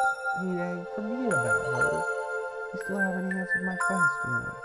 I tried to run in after Shiro, but Megami wouldn't let me go so easily. Seriously, Meg, I don't have time for this. I need to go. I need to go and do what exactly? Leave Megami hanging, try to find Shiro and explain that I don't feel the same way? What then? We all just go back to getting along, pretending like none of this happened? Come on, Hide, it's rude to make the girl wait. No, things won't work out so smoothly. They never do. This isn't some movie or game where defying all odds, everyone somehow finds happiness. Even if I do clear things up with Shiro, her and Megami will. Hey, Aki, don't tease me like this. Damn it, Megami, just shut the hell up. Without warning her provocation, I finally snapped. Look, I know you've been checking up since the teacher got here, but that's no excuse to act this way. Whatever grudge you have against that guy, it's not my problem. I know what he's been doing, and honestly, I don't care. Just leave me alone for once, would you? Can't you see that you're being a bother? I tried to stop every word I spoke, making me feel like I was falling deeper into a crevice I could never climb out of. But with the truth finally bubbling up to the surface, a muzz of pent-up emotion pouring out, I showed no signs of stopping. Every day it's Aki this or Hide that. Can't you give a bloody rest? That's okay and fun, but you know what? You're a goddamn stalker. And it's fucking creepy. Honestly, who in their right mind hugs someone they've only just met? That follows them home. You have a problem, Megami, and I want no part of it. Megami stared at me blankly, as though her mind was unable to process what I had said. She watched on, listening to every word I said, but never opened her mouth, and succeeded in doing nothing more than freezing up. And when Megami finally did show signs of life, she simply vanished. Her confession refused. Her beloved lashing out, she could do nothing but leave, struggling to process what had happened. Megami slowly walked away, gradually picking up her pace, and distance between us increased. She didn't say a word, and I couldn't see the expression on her face as she walked away, but going by the reactions of those who saw her, I knew it was over between us. I've really done it now, haven't I? I can't say that I lied, but even so, Megami didn't deserve that. Now I have two girls to explain myself to, not to mention that I'll be playing damage control from here on out. I guess the best thing I can do is just leave them alone and try to apologize some more. With my mind made up and two of the people closest to me having vanished, I resolved to clean up after myself on another day. Little did I know after that day I would never see those two at school again.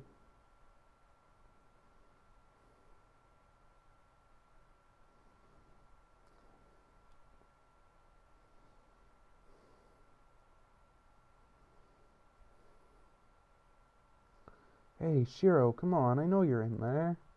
Talk to me, Shiro. Still no good, huh? Every night for the past week I've been tried to get in contact with Shiro. I've called out to her from my window, texted her, emailed her, tried to call her. But so far, all of my efforts, I've been totally unsuccessful. No luck with Megami either. I'm beginning to wonder if I'll ever see those two again. Surely enough, just as Shiro stopped coming to school, Megami did the same. I was worried at first. I figured they needed some time alone given what had happened.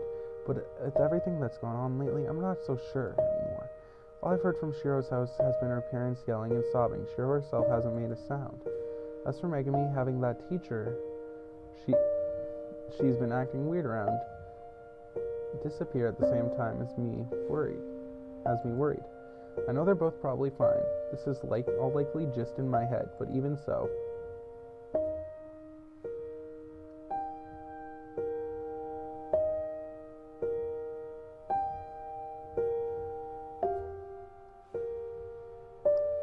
without even event or incident, another few days passed in the blink of an eye. I attended class, spent time with my friends and my mother, and in general lived an ordinary, boring life. Every day felt the same without anything noteworthy or amusing happening. Nonetheless, strange things have been happening lately. Since Megami and that teacher disappeared, school life hasn't been quite the same. There have been all sorts of rumors floating around, ranging from talk of them eloping to his wife killing Megami and hiding her corpse. Worse, with Shiro disappearing herself and a number of shady characters being spotted in town, the whole school is rather anxious. How pathetic. Megami didn't love that guy. If anything, she seemed genuinely afraid of him.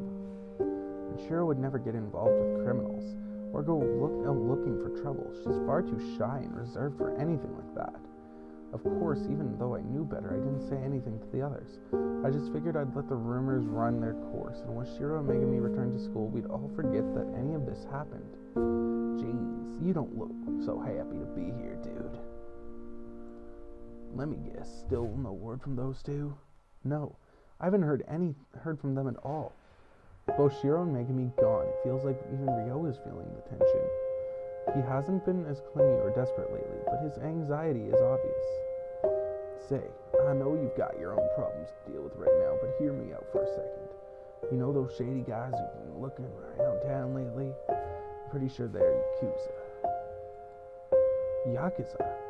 In a town like this? I know it sounds weird, but I'm being serious here. One of them approached me the other day and started asking all kinds of questions. Sounded like me. He was trying to recruit me for something. Kept telling me to follow him to the docks. Lovely. That's just what this town needs. Like things weren't getting complicated enough already. So what did you do? At first I played along. I didn't want to make him angry, you know. But then he asked me something weird. Weirder than asking you to join the Yakuza? He asked if I knew someone named Amamiya. Amamiya? You mean Shiro Amamiya? No, it didn't sound like he was after Shiro. If anything, it sounded like he was after Shiro's father, and maybe her older brother. Shiro's father, huh? Shiro doesn't have an older brother, and she lives with just her parents. In that case, did he say why they were after Mr. Amamiya? Nah, it sounded like my questions were getting on his nerves. So the first chance I got, I ran. Smart move. Though it doesn't really help. Maybe I should find someone else who has had a run-in with those guys lurking around town. Ryo can't be the only one. Those rumors about Shiro started with someone from school being asked about the Amamiya family. But who can I turn to?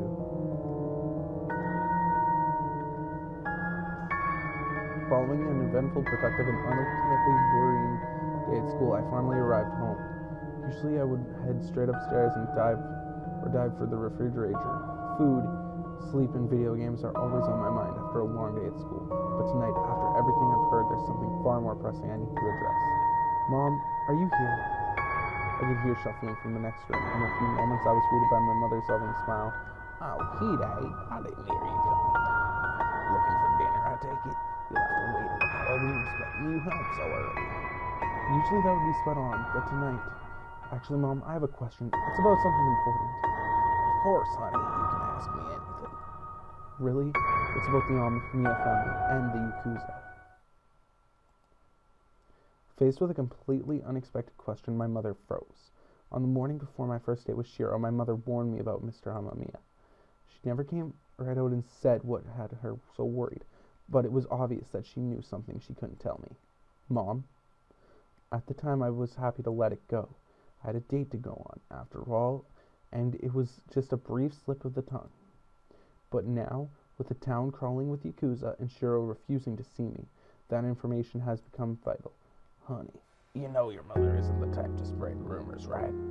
When I do speak about others in an unsavory manner, it's because I have a good reason to. You know that, don't you? Of course, Mom. I know you wouldn't speak ill of someone for no reason. But what about Mr. Amamiya? Hide, you know what that part of the reason why we moved here was because of money, don't you? Well, I never came right out and said it, but I figured that factored into the equation, yes. Well, the truth is, I was actually looking at buying the house next door, the Amamiya residence. We were going to live in Shiro's house. I suppose it is nicer than this place. But if we had, then I wouldn't be able to be Shiro's neighbor, so I can't feel too bad about it. However, I was suspicious on the low price and urgency to move, so I did some research on the house and its owners. At first I figured they were termites, or it was some kind of scam, but it turns out the problem isn't the house, it's the Amamiya family. The Amamiya family? What are you saying? What's wrong with Shiro's family? Well, saying the problem is the Amamiya family might be true a bit much. In truth, it's really just the father. But the Yakuza will take their debts by any means necessary, even if you don't owe them directly. I don't get it. What on earth is my mother saying? And since when is she so knowledgeable about this stuff? Mom, what are you trying to say? What I'm saying today is that Mr. Amamiya owes the wrong people a large sum of money, and if they can't get the money from him directly, there's no telling what will happen to the rest of his family. Hey, Shiro, open up. I know you can hear me in there. Please, just talk to me. That night, like every night before, begged and pleaded with Shiro, hoping for just a glimpse of her face. But with newfound knowledge at my disposal, the reason and urgency behind my calls differed greatly. Come on, Shiro, I won't stop until you talk to me. I don't care if I wake up every person in this town. Just let me hear your voice. Usually I would have given up already. I'd have lowered my voice and gotten tired of talking to myself and resigned myself to my bed. I was concerned for Shiro being validated in a worse manner than I could have dreamed. I've grown desperate. Please, Shiro, just let me know that you're okay. I won't ask anything more than that. I just want to... Alright, give it a rest already. Here I am, safe and sound, okay? Now quit shouting before you wake the neighborhood. She's okay, Shiro's okay. Hideki, why are you crying? What I said wasn't that harsh, was it? No, it's nothing like that. You didn't do anything, you're totally not at fault. Okay. How silly of me. I should have known I was getting ahead of myself. Without any proof, I just assumed the worst and had happened to start screaming for no reason. How uncool am I? Shiro, please, you have to listen to me. People have been walking around town lately. What's more they're after? My father. Yes, that's right. How did you... Why do you think I've been holed up in my room for the past 2 weeks? Heck, I'm not even supposed to be speaking to you right now. I'm not supposed to talk to anybody. Hold on a minute. The reason you quit school was because of your father? It wasn't because of me? Quit school? What are you talking about? I just missed a couple of weeks, that's all. You're getting way too worked up over this. You mean it? You mean it wasn't because you're mad at me? Mad at you? Why would I be mad at you? Oh boy, sprinting to my room, yelling at the top of my lungs, begging and pleading, and I completely misread the situation. No, forget it. If you're okay, that's all that matters. Seriously though, it's great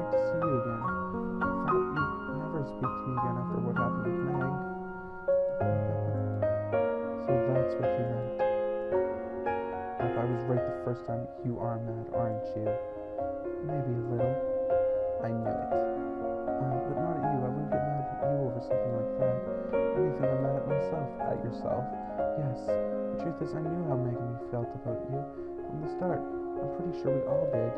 But you'd have to be beyond dense not to see it. Well, sorry for being dense. But I don't know. Don't hold that against her. How could I blame Megan for feeling that way about you? And if you feel the same way about her, then once again, I can't blame you for that.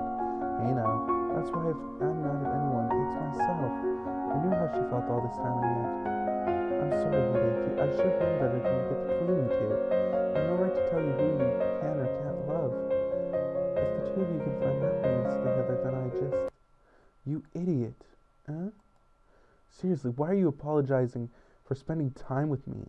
If you're going to be sorry about something, then apologize for running away without giving me a chance to explain. No, Hideki, please don't. I already know what you're going to say, and I don't want to hear it. I know how close you two. Spare me from... Idiot! Hideki, even if I will get mad if you keep calling me that. Then stop saying such stupid things, you idiot.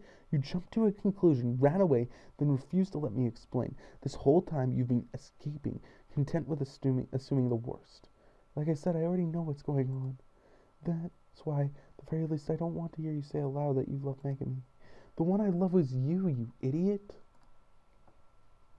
What? You, Shiro Arc. You are the one I love, not Megami. Don't kill me, Hideki. Please, if you're going to lie to me, I'm not lying. So what if Megami confessed to me? That doesn't mean I feel the same way about her. If you'd stayed another 10 seconds, you would have seen me turn her down quick. You really turned down Megami? That's right. In fact, I haven't seen her since. Like I said, the one I love is you, Shiro, and nobody else. I can't believe this. You were telling me I've been holding back all this time, running away from reality, and all I had to do was open my window and talk to you? So much for the confession having nothing to do with it. That's right. I've been here waiting for you all along.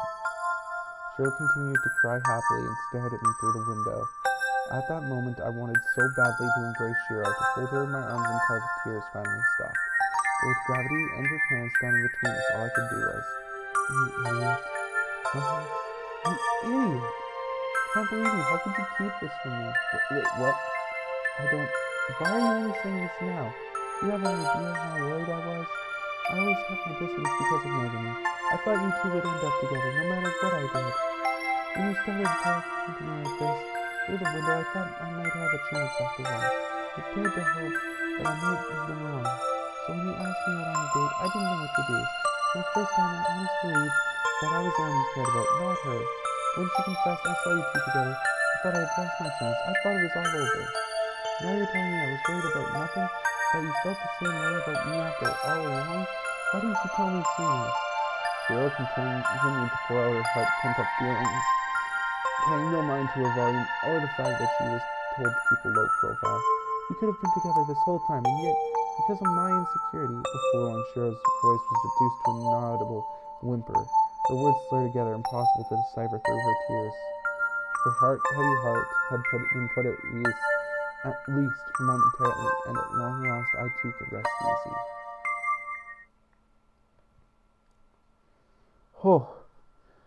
That was a lot of talking.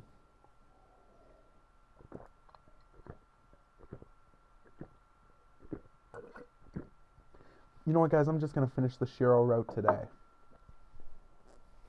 I'm just going to go all the way through it because I need to be able to be awake in the morning, and it's already 1 a.m. and I doubt I'm going to fall asleep and be up at 9, before 9. So, let's keep going. With Shiro safe and sound, and a major weight lifted from each of our hearts, a sense of normality returned to my everyday life. It was still a long way off normal. After all, my girlfriend remained trapped in her bedroom as Yakuza stalked the town, and one of my friends had gone AWOL. But with Shiro once more returning my calls and texts, and even speaking through her window at night, nothing else seemed to matter. Answer the question, do you know where he is or not? Up yours, geezer. Wait a minute, isn't that... You better watch your mouth, kid. I'll cut those flapping lips of yours right off. Yeah, just try it. It is Rio. What the hell is he thinking, provoking such a dangerous-looking guy? In front of this many witnesses? I'll be waiting for you after school. Yeah, big talk, little man. Just as I walked over, the man Rio had been provoking stormed off. Honestly, what is this town coming to? I know, right? It's a good thing we have do-gooders like the infamous Rio to keep things under control. Hideki, dude, you were watching? I only just got here, but I heard you two talking from halfway across town. Just what did I miss exactly? Let's just say I don't envy your girlfriend. Huh? What is that supposed to mean? No, forget I said anything. Come on, let's get to class. I've got some new manga I wanted to show you. Without putting up much in the way of resistance, I followed Rio over to class. On the way there, however, I got a clear picture of what he had been talking about. You too, huh? It seems like they've spoken to half the school by now. Yeah, it sure seems that way. But they're still here, right? I guess nobody's told them what they want to know. Really? I'm surprised nobody's ratted on Mamiya yet. If it means returning this town to what it was before. Dude, don't say that. What if you were the ones when they wanted? Then it'd be a lot easier to track down. I bet the only reason they're still looking is because nobody knows where Amamiya lives. A few weeks ago, I would have blown it off as idle gossip, but now, the Yuki's are still asking around for Shiro's address, huh? I thought they would have given up by now, but Mr. Mamamiya must be in deeper trouble than I thought. It's only a matter of time before they track him down, and when they do, Shiro will be... Needless to say, there was no way I could concentrate on studying that day. As soon as class ended, I made my way over to the staircase leading up to the roof. I obviously couldn't get up there without Shiro to open the door, but in this case, all I needed was a little privacy. Shiro, I'm starting to get worried. I guess I was still asking kids from school about where you live. I think we should stay over at my place for a while, just in case. Thank you. I think it's a bit early for us to move in together. Oh, I should have seen that one coming. Shiro, this is serious. There's no telling when they finally track your father down. Do you really want to be there when they find him? Shiro took a moment to think before responding. Even so, I can't abandon my parents like that. Either we all go or none of us do. Shit, I hadn't thought about it like that. Even so, if Shiro manages to hide away safely, I can't imagine how distraught she'd be upon finding her parents in the aftermath. But the only way they'll all get away safely is if... Man, I'm regretting this already. After attending school for the day, despite my concern obviously making me wish I was elsewhere, I prepared for the first stage of my plan. A dangerous, stupid plan, of course, but also the best bet I had for securing Shiro's safety. Dude, you ready? And for this plan to work, I'll be needing Rio's assistance. Ready whenever you are. Alright, let's do this. With Rio leading the way, I soon found myself traveling an unfamiliar part of town and perhaps the next town over. We walked for at least an hour, following the Rio had been led down by the Yakuza member who had tried to escape him. As we did so, I clutched the crowbar I had swiped from the storage room at school. Hidden behind my back. I don't know what's going to happen from here on out, but I do know that I need to be prepared. Even if we get away without a violent confrontation, having a backup plan is a necessity. After all I can really do is, at this stage, is beg, plead, and threaten.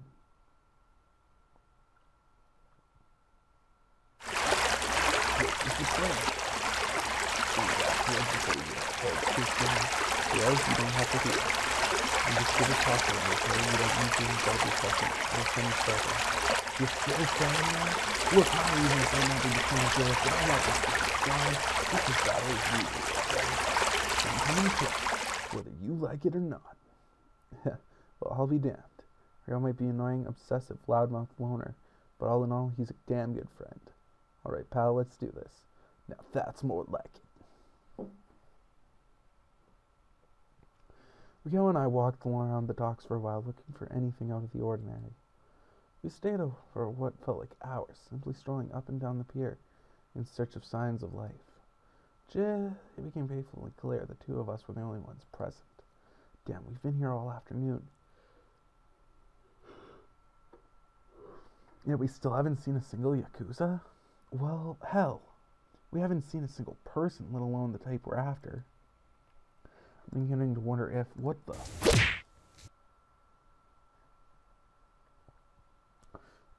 my head. What the hell just... Awake at last, that was. About time. I was worried you might never wake up. When I opened my eyes, beside me was one I never thought I'd see in real life. For me were two beautiful women, each staring at me coldly, placed on either side of a dangerous-looking man. None of them seemed pleased by my presence, and judging by the way I was brought here, I could only assume they meant me harm. So what do I owe this unexpected intrusion? I don't take kindly to nosy brats sticking their business where they don't belong, you know. Not good, my head is spinning and I can't move. My arms and legs are behind my back. They feel like they've been bound. What am I supposed to... Don't feel like talking, huh? Well, that's fine. I'll just ask your friend the hard questions then, shall I? My friend, who is he? Oh, no. Rio! Aha, so you can speak after all. Fantastic. That will make this whole process much easier. The two women briefly smirked as the man between them took another sip from the glass in his hand.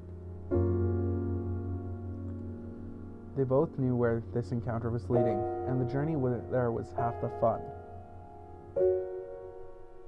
Now that I know you can speak, I expect you to answer my earlier question. Please do not make me repeat myself. Still unable to confirm Rio's safety, and without a backup plan in my mind, I started running through the options in my head. The rope binding my arms and legs isn't going to break anytime soon. Without help from a third party, there's no way I'll break free. But if I can't escape, then I need to talk my way out of this. I have to convince this man that I came here with pure motives. No, wait, I can't do that. I came here for a reason. I wanted to meet this man, face to face. If I chicken out now, my efforts will all have been for nothing. So what do you say for yourself, boy? What on earth solely possess you to leave the Amamiya family alone? Whether it would prove to be a smart move or not, my words momentarily stunned the man before me. So you're here on behalf of Amamiya. Mr. Amamiya, huh? No, that's not it. Judging by your age, I'd say you're here for his daughter's sake. So what? Why does it matter who I came here on behalf of? I'm here to make you an offer. Oh, an offer, you say? And just what can you offer me? You're here to recruit, right? One of your underlings tried to recruit my friend here. Let me go, You really think you have what it takes to do what I do? Honestly, not a chance. I'm no criminal. I feel bad enough about pranks in school or lying to people. But if this is the only way to get out of here alive, and if I can save Shiro in the process, then alright, I'll give you the chance. You will. Of course, contrary to public opinion, the Yakuza are honorable, decent people. In fact, I'll even give your friend Rio, I'll give him a chance to join. I only said that on the spur of the moment. I didn't think this guy would actually agree. However, you will first need to prove your loyalty and capability, of course. Of course, what do you have in mind? Well, nothing terribly difficult, really. A very simple matter, in fact. My dear Celia, we'll cut the ropes binding you, and then hand you her knife. And when she does, you will kill your friend. Kill Rio? He wants me to. No way. I couldn't possibly. If you don't want to, that's fine by me, but I'll have no use for subordinates if you can't follow instructions. If you won't kill your friend, then I will offer him the same deal. Do you think that he will be too? Unbelievable. But I kill Rio, or they hand him the knife instead, and, well, it's no skin off my back either way. If you can't even kill someone who is bound and gagged, then you don't deserve to. I'll do it. I took the moment for the words to reach my ears, but as they did, let the chill run down my spine. Faced with kill or be killed situation, wonderful. Celia, if you would, offering me no time to think about my actions there. The woman named Celia left her perch and walked over to my side. She cut the ropes binding my arms and legs, then handed me the knife, turned me around, and pushed me towards Rio. When I saw Rio, I knew. It was a kneeling, groveling heap, bound just as I was, wearing a sack over its head. Rio, what are you waiting for? Do it. You're free to move the sack over his head, if you want to make sure it really is your friend. Though I suppose for some people that might actually make the act more difficult. Taking my soon-to-be boss's words into consideration, I removed the sack over Rio's head. Surely enough, the face staring back at me was that of my best friend. The person who had led me here, the person who, without a question or hesitation, followed my reckless plan, despite having no personal stake in it. My only male friend, the only one person I could count on in a situation like that. I'm so sorry, Rio. Tears escaped Rio's eyes as he watched the knife in my hand and closer to his body. I moved around him, grabbing Rio by his hair and pulling his head back, exposing his throat. Pulled the knife to my side and... Run, Rio.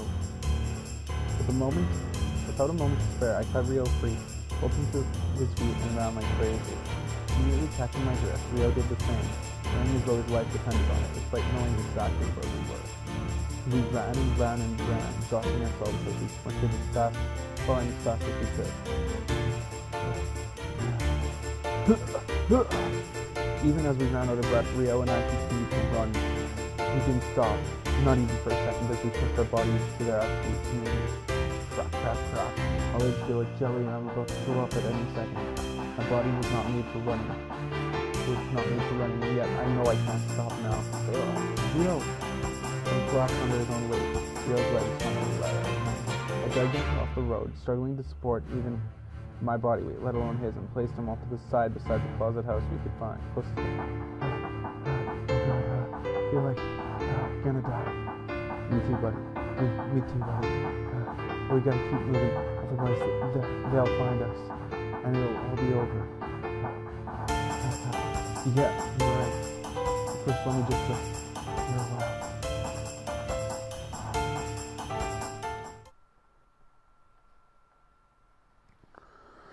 Well, that was a dumbass thing to do, you fucking idiot.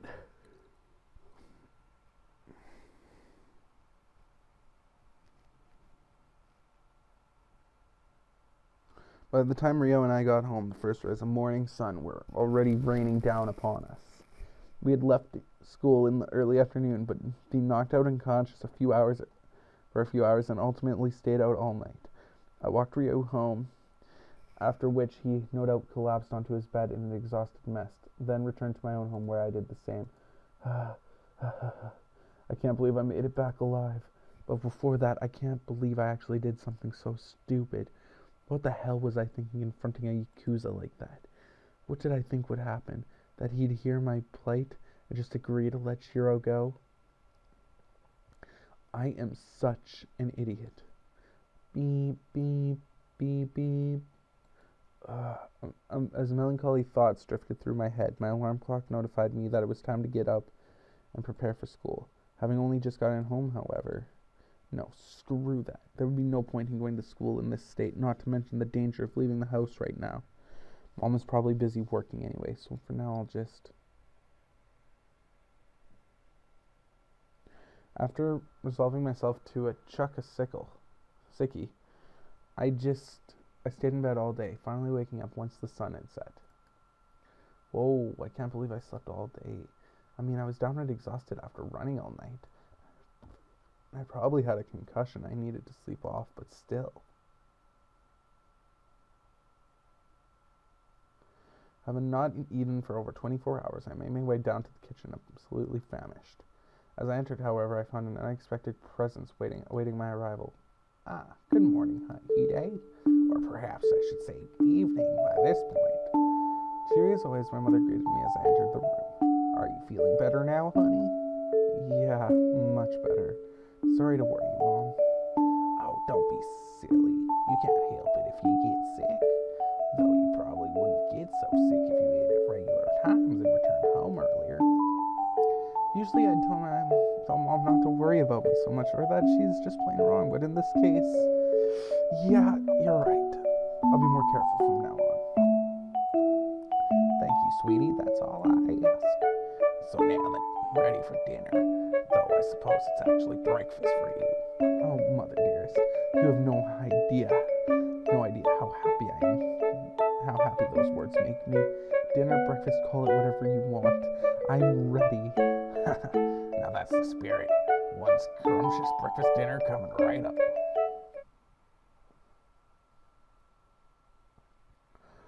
Oh.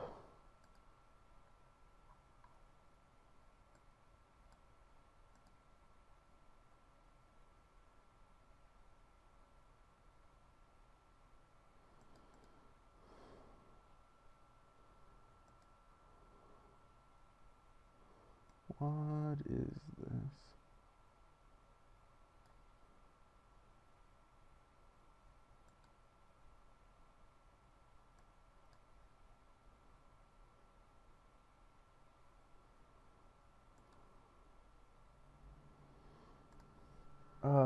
After eating a hearty breakfast dinner with Mom, big enough to make up for my missed meals, I returned to my room for the night of... Come to think of it, what should I do with myself? I've totally knocked my sleeping schedule out of whack, so I'm not tired in the least. But right now, I can't say there's anything in particular I want to do with myself. The only thing that comes to mind is, as I realize what I really want to do more than anything else, I opened my window and began my previous... Hey, Shiro, my love, come talk to Hide.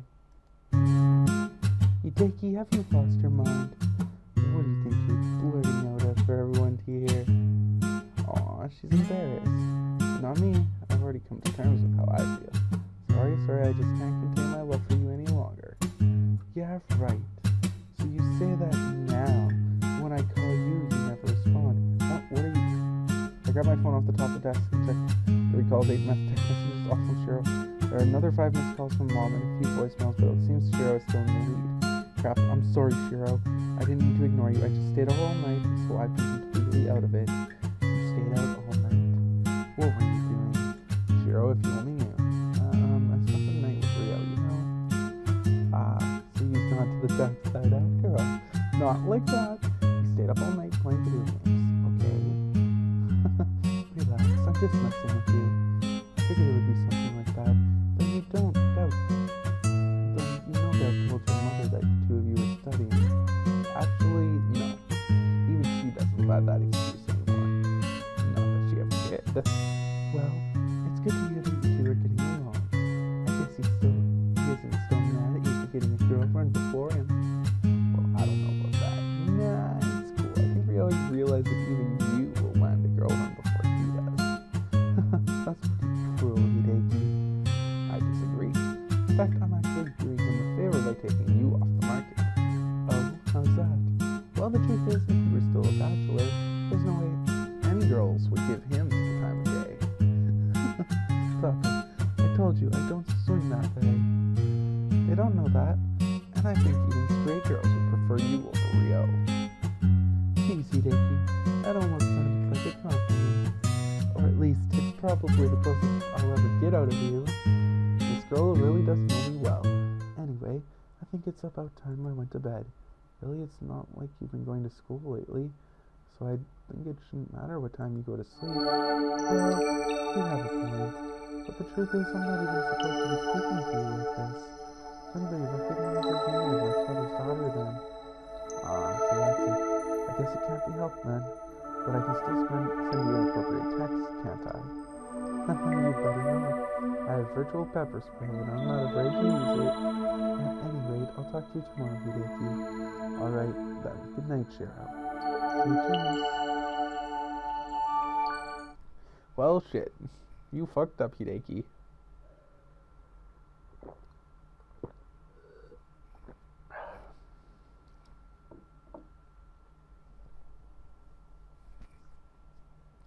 As my fatigue and adrenaline from days prior wore off, my usual morning ritual returned. I woke up as late as humanly possible, ate breakfast with my mother, then trotted off to school without a care in the world. Life has been pretty hectic lately, partly because of my own poor decisions. It was beyond stupid of me to even think about confronting such dangerous people, let alone walk in there blindly with no plan. But in the end, I managed to get away safe and sound. So So if it's for the sake of protecting this peaceful way of life, if it's for the sake of protecting nights like last night together with Shiro, then it's pretty hard to regret my actions. When I walked into the classroom, a familiar face greeted me with as delightful an attitude as ever. Hey, yo, Hide! Acting as though the events from a few days ago had never occurred, Ryo approached me with the same enthusiasm as ever. Morning, Ryo. Sleep well? You know what? I slept the entire frickin' weekend. How about you? Dude, you took the words right out of my mouth. Seriously, World War III could have started and I would have slept through the entire thing. Sounds about right. Still, I can't believe you actually did that. That was some scary shit, man. I just thought you were going to kill me for a second there. The thought had crossed my mind. Are you kidding me? Kidding? I'm the one who got you into that whole mess to begin with. It would have been pretty scummy of me to add insult to injury like that. Yeah, I guess so. Well, now, this isn't the kind of mood I was going for. So, any further signs of those Yakuza bastards? I can't imagine they'd be happy to see us again. Yeah, there's one good thing about all this. It's that I haven't seen them since. From what I heard around school, they pretty much went quiet after we confronted them. Seriously? I know, right? Apparently, there wasn't a single one of them on the street over the weekend, and I haven't spotted any this morning either. Maybe they've realized that bumming around here won't get them anywhere.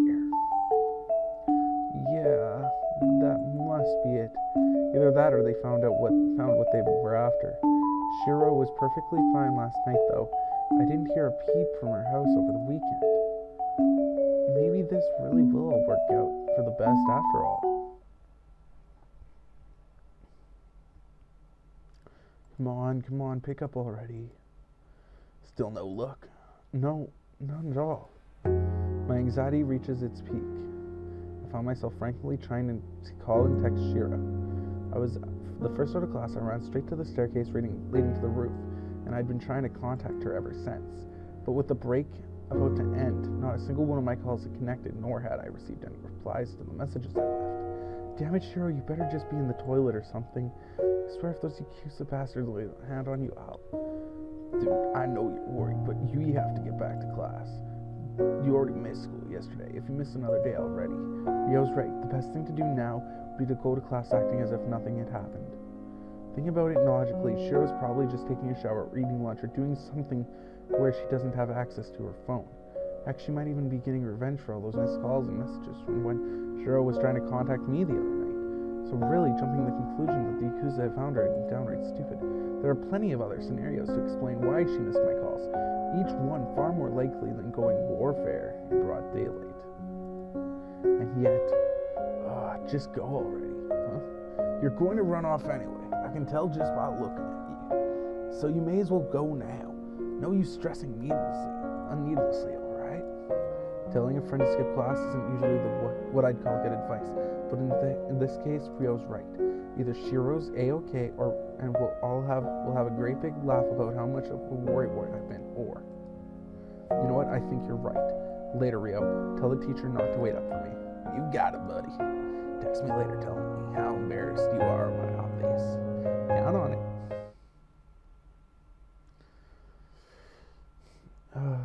As I ran at a speed which made my escape mirror nights ago look like slow motion playback, the streets I passed began to blur together. But be it suddenly erratic sleep schedule, the blow to my head I incurred recently, or my irregular eating habits, my thoughts were all over the place, and my vision became less reliable. But none of that mattered. All I needed to do was reach Shiro's house. If I could do that, if I could confirm that she was all right, then everything would be okay.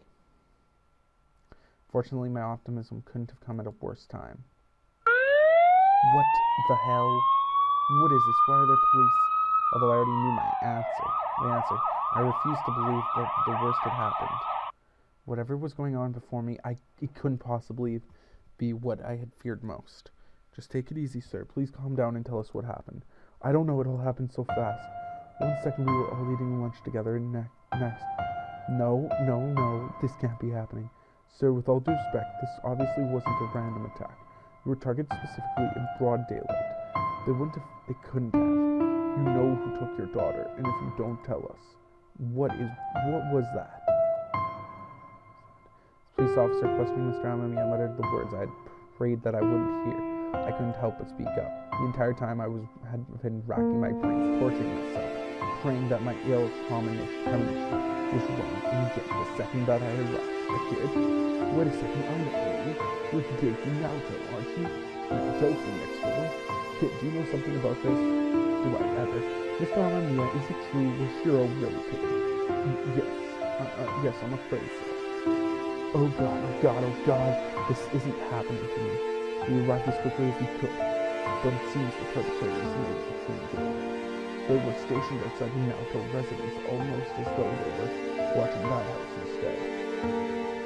My house? They were watching my house? The Naoto residence? Why would they?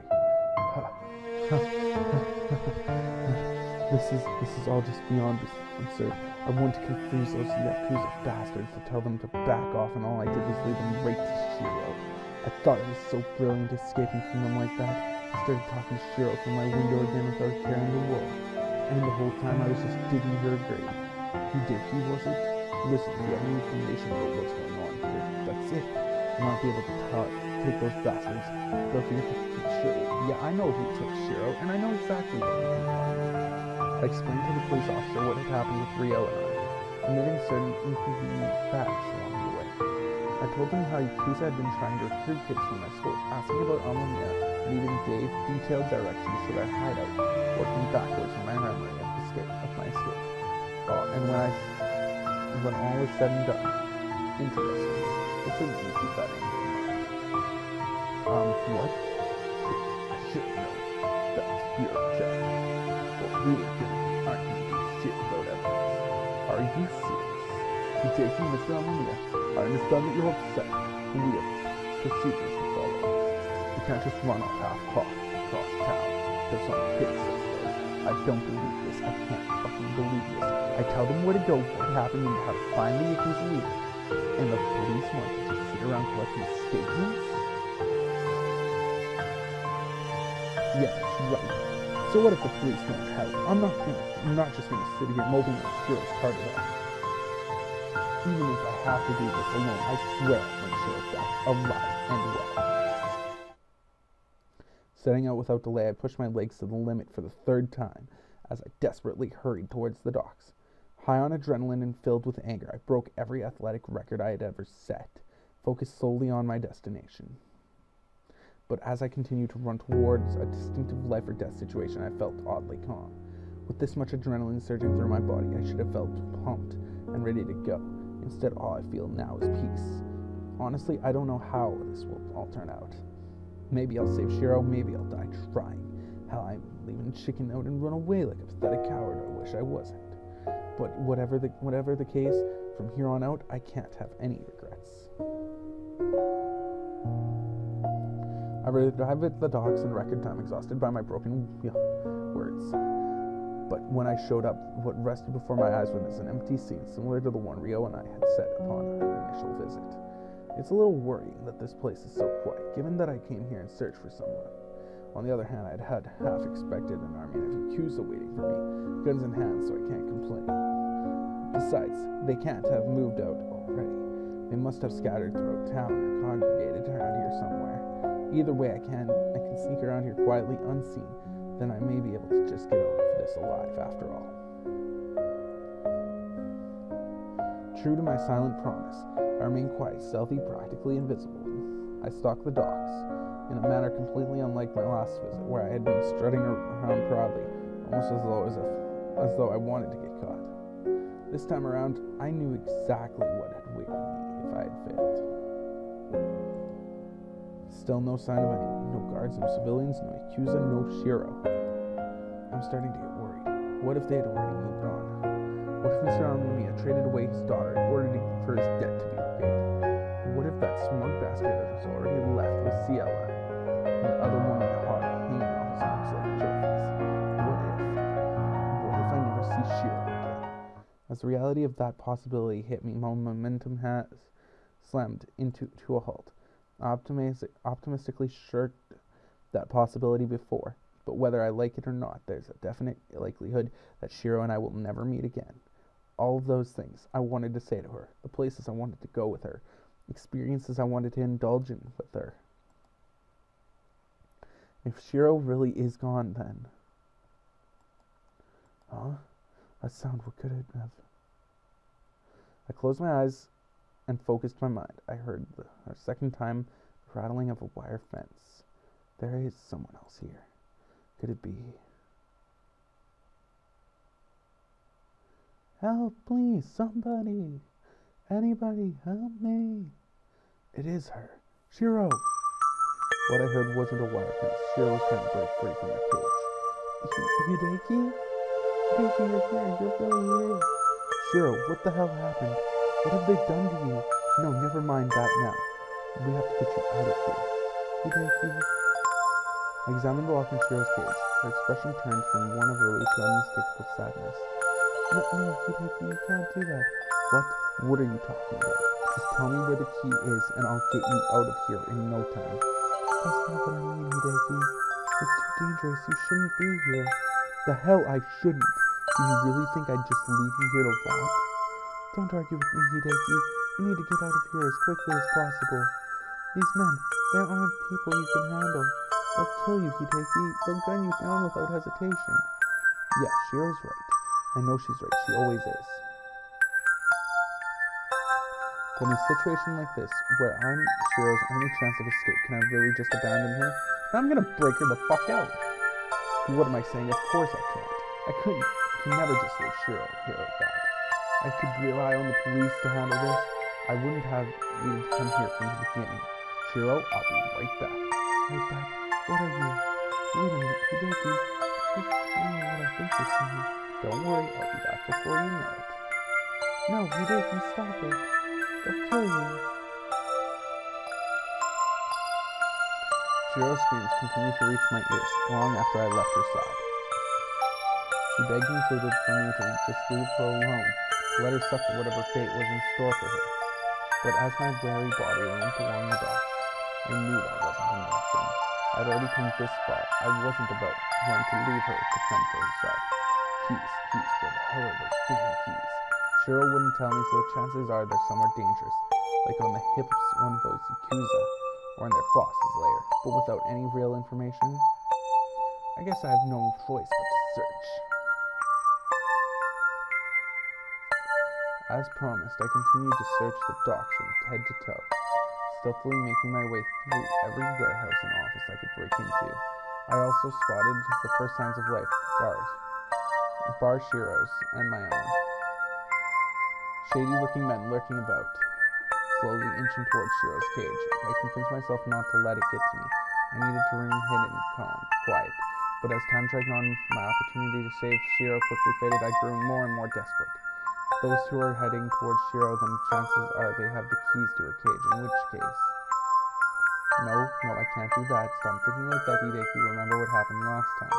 I need to keep under the radar, be careful, just as I promised. So if I don't, then... Breaking my train of thought, I heard a warehouse open, not so far from where I was standing. Another few Yakuza soon passed me by, this time heading away from Shiro's cage towards town. One more warehouse to search, huh? This is getting tiresome. I've searched so many, yet found nothing of value. I need to hurry this up already. If I don't have time to be playing around. Quickly, certainly. Seeing the whereabouts of the warehouse from which those men exited, I sneaked in a renewed sense of urgency. The lights were out, and as anticipated of an empty storage room, and little natural light found its way inside, making the search all the more difficult. This is hopeless. I'm never going to find anything like this. I'll have to keep moving on until I find. Regretted. Well, look who we have here. I thought I heard a rat scurrying around these docks. I guess I wasn't hearing things after all. Staring in the face were the same trio as last time. Both women glared indifferently, while the man between them smirked, apparently amused by my appearance. Damn, that was careless. I didn't recognize this building since I left a different exit last time, but surely enough, this is the same room in which Rio and I had almost died. Of course, that wasn't entirely unexpected. Although I figured that rat trap outside would be a perfect way to lure any uninvited guests. Was that cage too much? I thought it was a nice touch myself. This bastard, he knew I was here this whole time. And they set up Shiro outside like that just to torment me? What's wrong, Hideki, was it? Are you just going to glare at me all day? I know you can speak. Or did you just want to wait here until the Amamiya girl is deported? Deported? You. Aha, he speaks. What's on your mind, little? What the hell are you going to do to Shiro? Momentarily taken aback by my sudden outburst, the accuser before me took a second to find the words he sought. Shiro, is it? To be honest, I never bothered with her name. She's just the daughter of a man who owes me a great sum of money. But if you must know, your little girlfriend will soon be working for me as a girl of the night. In other words, a whore. For a moment after those words reached my ears, I couldn't hear a thing. I couldn't move, couldn't speak, and all I saw was red. I had felt anger in my life many times before, in fact, especially lately. But what I felt in that moment, what was that? Oh, going deaf at your age, Hideki. I said, little white-haired bitch will soon become my filthy whore. But don't worry, a frail girl like her won't last long. I'll give her less than 1 week before she kills herself. Every word that escaped the mouth of the inhuman monster before me made me feel like throwing up. I gripped my hands so tightly that they went numb. My whole body shook with fear, not with fear, but with anger. Oh, my dear boy, you really have time to be worrying about little old me. The girl is you don't hurt. In superhuman show of restraint, I refused fear to charge towards the palace factory. No matter how much I wanted to pummel his face into oblivion, Shiro's safety remained my top priority. So if saving Shiro meant coming back to this slime another day, then, well, have you made your decision, Shiro? Your little girlfriend can't wait out. Shut the fuck up. I will save Shiro, and after I'm done, I'm gonna make you regret being born. Count on it.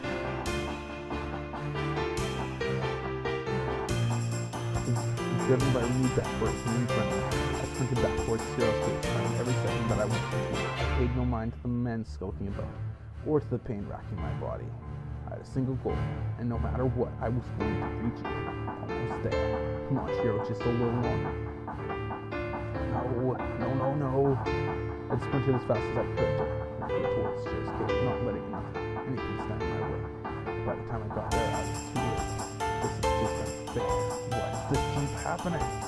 Every step I took away, every time Shiro needs my support, I'm too goddamn late. After making me confess, it took me 2 weeks to clear up from this limit. 2 whole weeks. 2 weeks of being Shiro in despair, believing the worst and crying to yourself over what could have been. Then, when I decided to protect her, I did the opposite. I let those Yakuza bastards straight to her door. And even then, knowing that they might come for her at any minute, well, I attend school, having breakfast with my mom. Content, simply pray that nothing bad could ever happen. Now, Shiro's been taken away, this time for good, and all I can do is... Wait a minute, was that... Stop it, let me go. Please, my father will get you the money, just... Give up, little girl. Your father can't pay up, so you'll do it for him. I'm telling you, I don't want that. Please, anything but that. Find another way to get the money, so... Shut up, bitch. You're ours now. You do what you're told. If you can't understand that, then maybe we should... Get your hands off of her. Hideki? Following the sound of Shiro's hollering, I sprinted over to her side as quickly as humanly possible. Thank God I'm not too late. Hideki, what are you doing here? You should have run when you had the chance. Maybe with these creeps, not happening.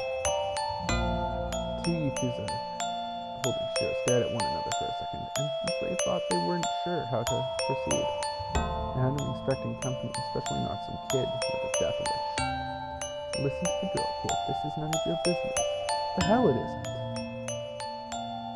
I took a step towards the two Yakuza, and without hesitation they each removed guns from their holsters. Last chance, kid. I don't want to kill any kids if I don't have to.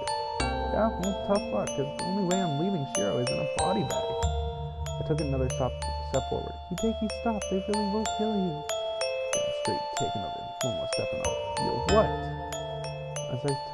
As I spoke, I took another step forward. Hideki! As the sound of a gunshot ran in my ears, I looked down towards my body. At first, I couldn't see or feel anything. No gunshot wound, no fatigue, no desperation. It felt as though every nerve in my body had frozen at once, unable to process the information being received. Hideki. However, as the seconds crawled by, reality inevitably settled in. Red stain appeared on my shirt, trickling down from my torso. It grew larger and larger with each passing second, bringing with it a warm, wet sensation. But even then, I didn't feel any pain. Aw, man, I really hate killing kids. What you gotta do, you gotta do. Hey, what the hell are you doing? I took another step forward, and then another. I ignored the feeling running down my torso, pulling all my willpower and energy to realizing the goal before me. What the hell? Do you have a toothpick or something? You have a pick? Go to the hospital for crying out loud. The words spewing forth from the stem before me all ran toward together into an indecipherable blur. I couldn't understand a word they said. And honestly, I didn't care. Nothing they said keep me from advancing forward. Nothing they could do to give up. No! Another gunshot. I couldn't tell whether the bullet hit me or not. I didn't look at the check, and I turned to look at it. But Shiro's reaction told me I was in trouble. Even if that bullet didn't connect, I was struggling to stand, let alone walk. Stop it! Stop it! Isn't that enough? You're going to kill me! Shiro's words weren't enough to comfort, but her actions proved great help. While trying to contain her hostage, then shoot me. The two had literally been shaking about Shiro's reaction. As she struggled to break free, their actors leaned over toward me. Yeah, nice job, Shiro. I didn't slap only one of those three hit me. Contrary to my cocky thoughts, I knew I was in trouble. But be it one bullet or five, I was half dead already. One of those two could punch me in the face and I would probably be the end of it. What the hell is going on? Oh, this kid just died. If that's gonna happen, I told you, didn't I? The only way I'm leaving Shiro is in a body bag. Have it your way. Please, just... Shiro stopped struggling, giving my two opponents every opportunity to shoot me dead. As all three bullets hit me dead on, effortlessly making Swiss cheese out of my torso. I dropped to the ground, no longer able to stand. I could feel all the blood pooling around me, taking it what remained of my life. Oh, fine. For a second there, I thought, just as victory seemed within their clutches, the two Yakuza turned to face the sound of the police siren. The sound was muffled through the blood in my ears, and I lacked the energy to turn my head. Even so, the flashes of red and blue lights spread across Shiro's body told me what I needed to know. Are you fucking kidding me? Damn it, we wasted too much time here. The two Yakuza threaded for a second, unsure what they should do. Whether they should shoot it out with the cops or not. But with most of my ammunition lodged in my torso, and the number of police vehicles increasing every second, their decision became obvious. I did it. I really did it. Even if I couldn't save her with my own two hands, I brought about enough time for the police to get their asses in gear. Honestly, all the stupid things I've done, this is easily the most worthwhile. I don't even know how many times I was shot or how much blood I've lost. I don't even know if I'm alive right now. Hideki. Either way, I can't say I regret what I did. The situation may not have turned out the way I'd hoped, but all things considered, it's amazing. Everything turned out as well as it did. Shiro avoided being deported. The police tracked down the criminal syndicate, and Hideki! As I opened my eyes, perhaps for the last time, I was greeted with a sight well worth the effort. Looking down at my miserable face was Shiro, the girl I loved, the one for whom I risked everything. But the look on her face was not a joyful smile of someone who escaped deportation, or of someone who narrowly avoided a fate worse than death. Instead, she looked down at me with an expression of pure misery, clearly aware that I was nearing my end. Don't look so happy to see me. The words were painful to squeeze out, but I couldn't leave Shiro hanging. Even if it expended my dying breath, I offered her whatever closure I could. Hideki, you idiot! I can't believe you. How could you be so stupid? Come on, Shiro, you're talking to a guy who has to write his own girlfriend's name on his hand. Shiro didn't laugh. Shiro didn't berate me. She didn't speak. She simply looked at me with tear-filled eyes. She thought about what to say in our final moments together. You know, before you showed up, I was planning on killing myself. I thought that nobody would come for me.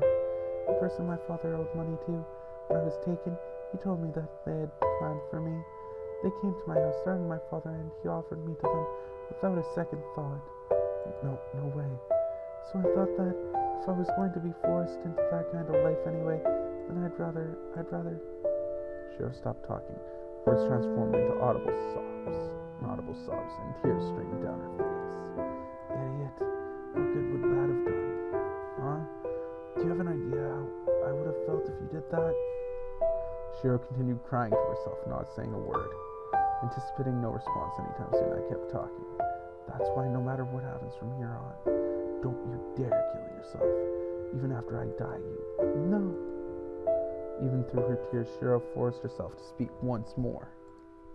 Don't talk like that. You're not allowed to die, okay?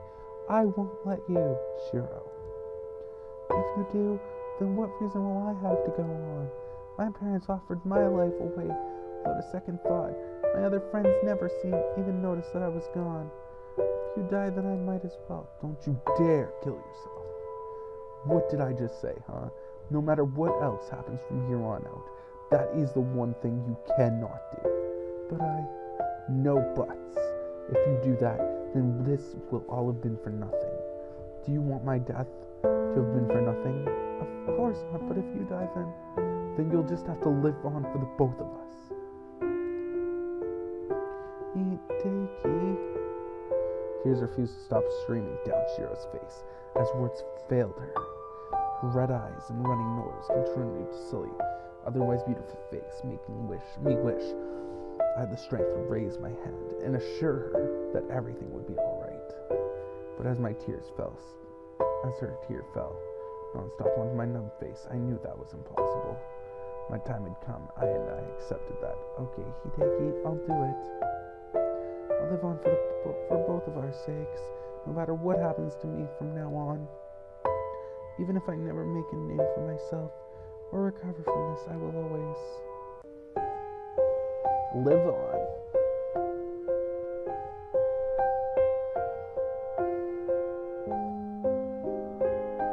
Well then.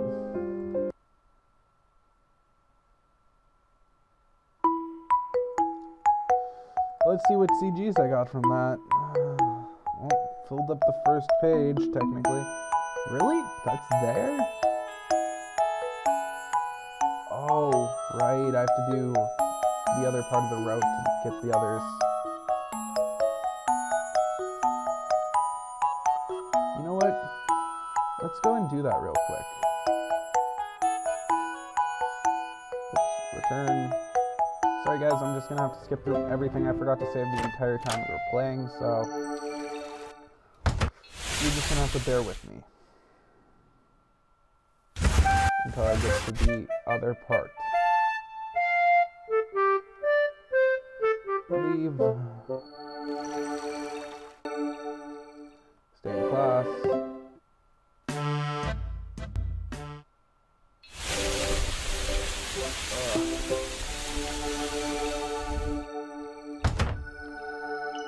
Well, that was an interesting episode. I know that I have been putting this off a while, I guess. A few days. But either way, I know that what I did was good, I guess. But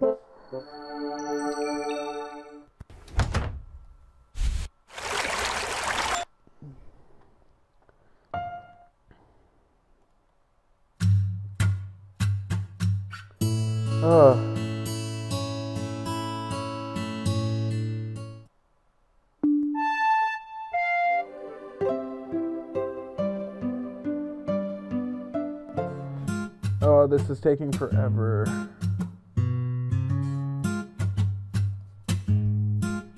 I don't understand why it's taking so long to do this.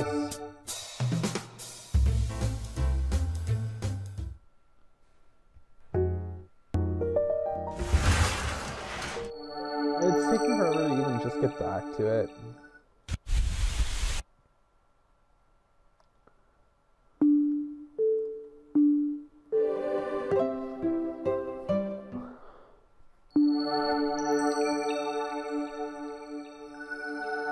Megami and Yui's little altercation.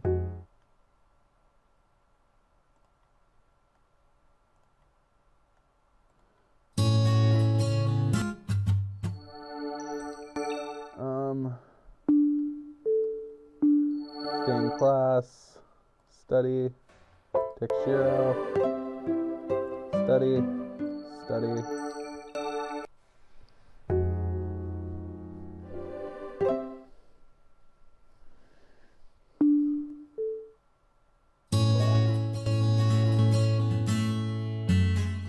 Okay, and then we get to the sit with Megami and Ryo thing. And then the whole go in now.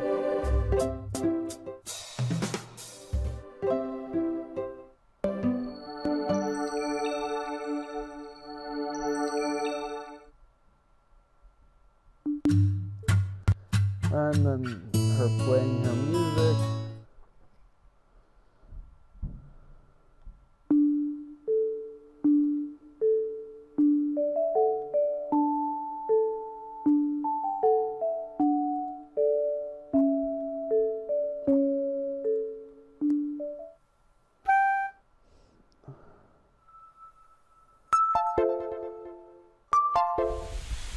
Well, anyways, I'm sorry, I'm tired, and going through all of this is kind of just, like, difficult.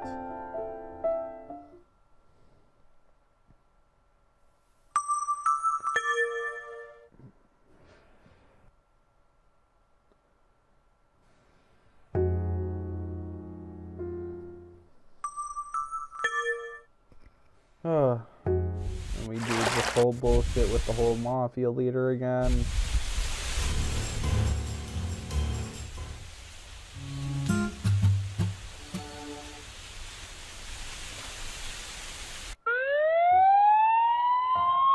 And then there's this. I'm actually gonna save here so that I can do the assess thing after I go to the dock solo.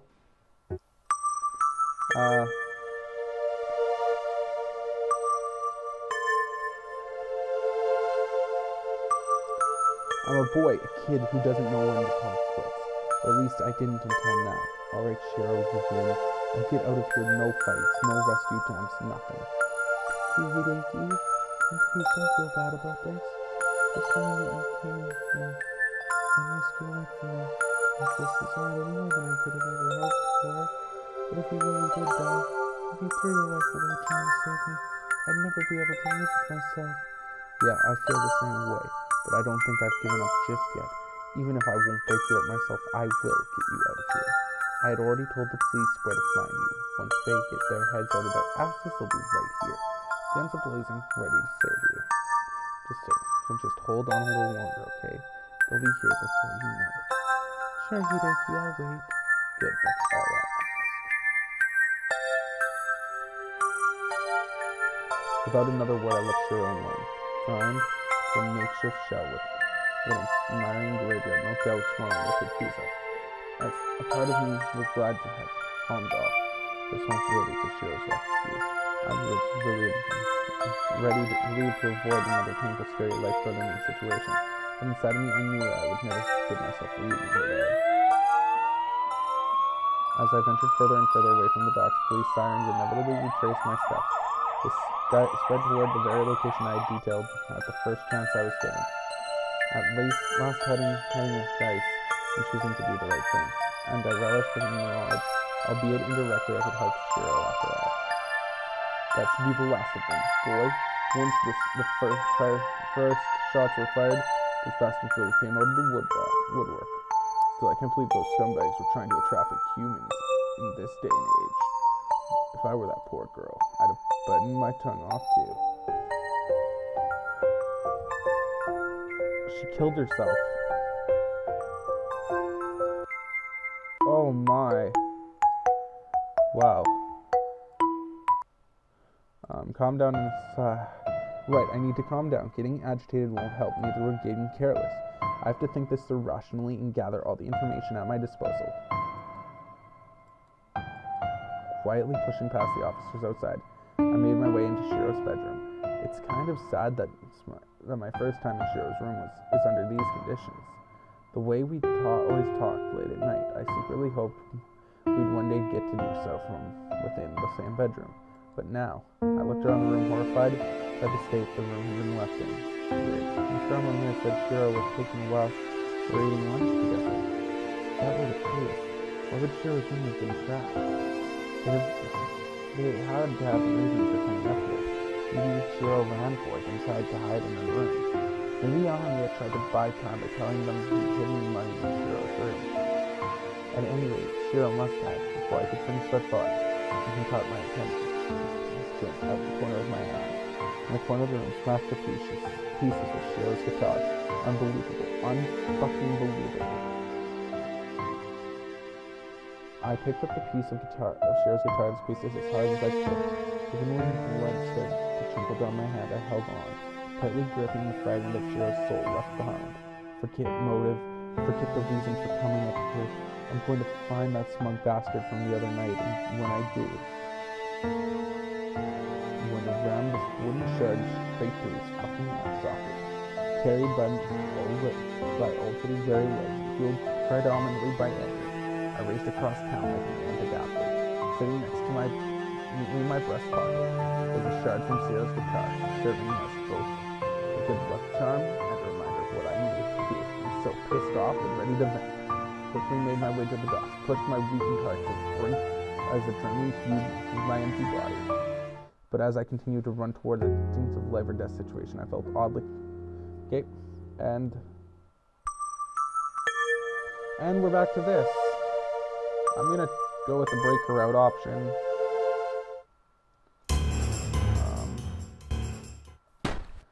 I guess that's it. I guess that's all there wasn't really any difference to it. What was that? A voice calling out to me? No, that's impossible. It's already too late for that. If I've gained consciousness, then it must mean I've finally moved on. Oh my god, I found the good ending! Thank you. I did it! I found the good ending to Shiro's... Shiro? As I resolved myself to move on to the next life, one present pulled me back from the brink. Not a heavenly angel, but my own earthly one, Shiro. You think you're finally awake? Awake? How is that possible? You've been in a coma for 2 months now. You showed signs of improvement in the past few days, so your mother called me, and surely enough... Oh my god. No wait, that isn't right. I should be dead, not laying in the hospital bed. Oh my. Alive? You lost a lot of blood. The paramedics thought you were a goner, but we were able to perform an emergency transfusion in the ambulance on the way over here. You just managed to hang on. Transfusion? It was the least I could do. If you hadn't come when you did, all of my blood would have been spilled anywhere. So what's the point to do? Shiro tried to put on a brave, happy expression, but it was obvious that her primary emotion was something completely different. You know, the doctor said that none of your wounds were fatal. It seems those two Yakuza were only trying to slow you down, not kill you.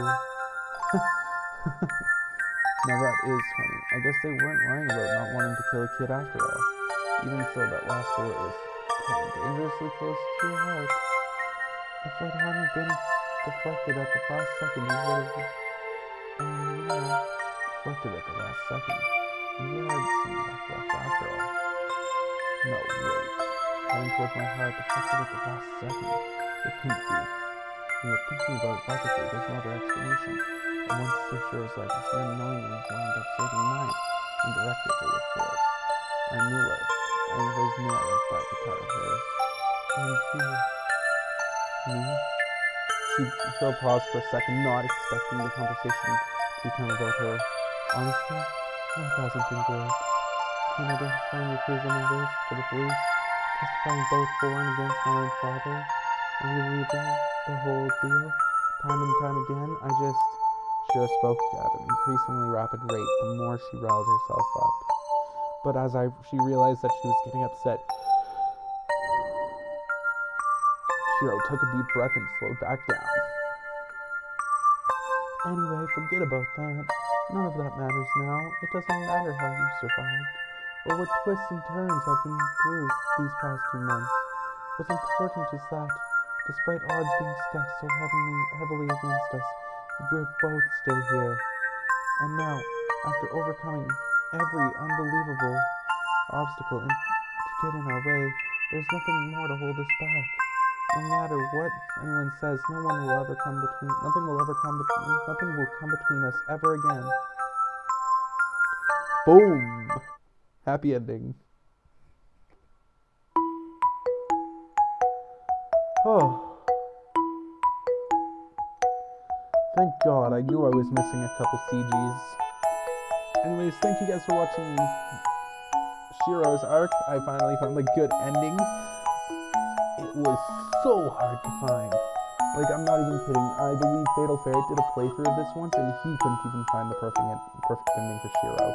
So I'm kind of happy that I actually managed to. And if you guys have enjoyed, don't forget to leave a like, subscribe down below, and I'll see you guys in the Shinatsu arc.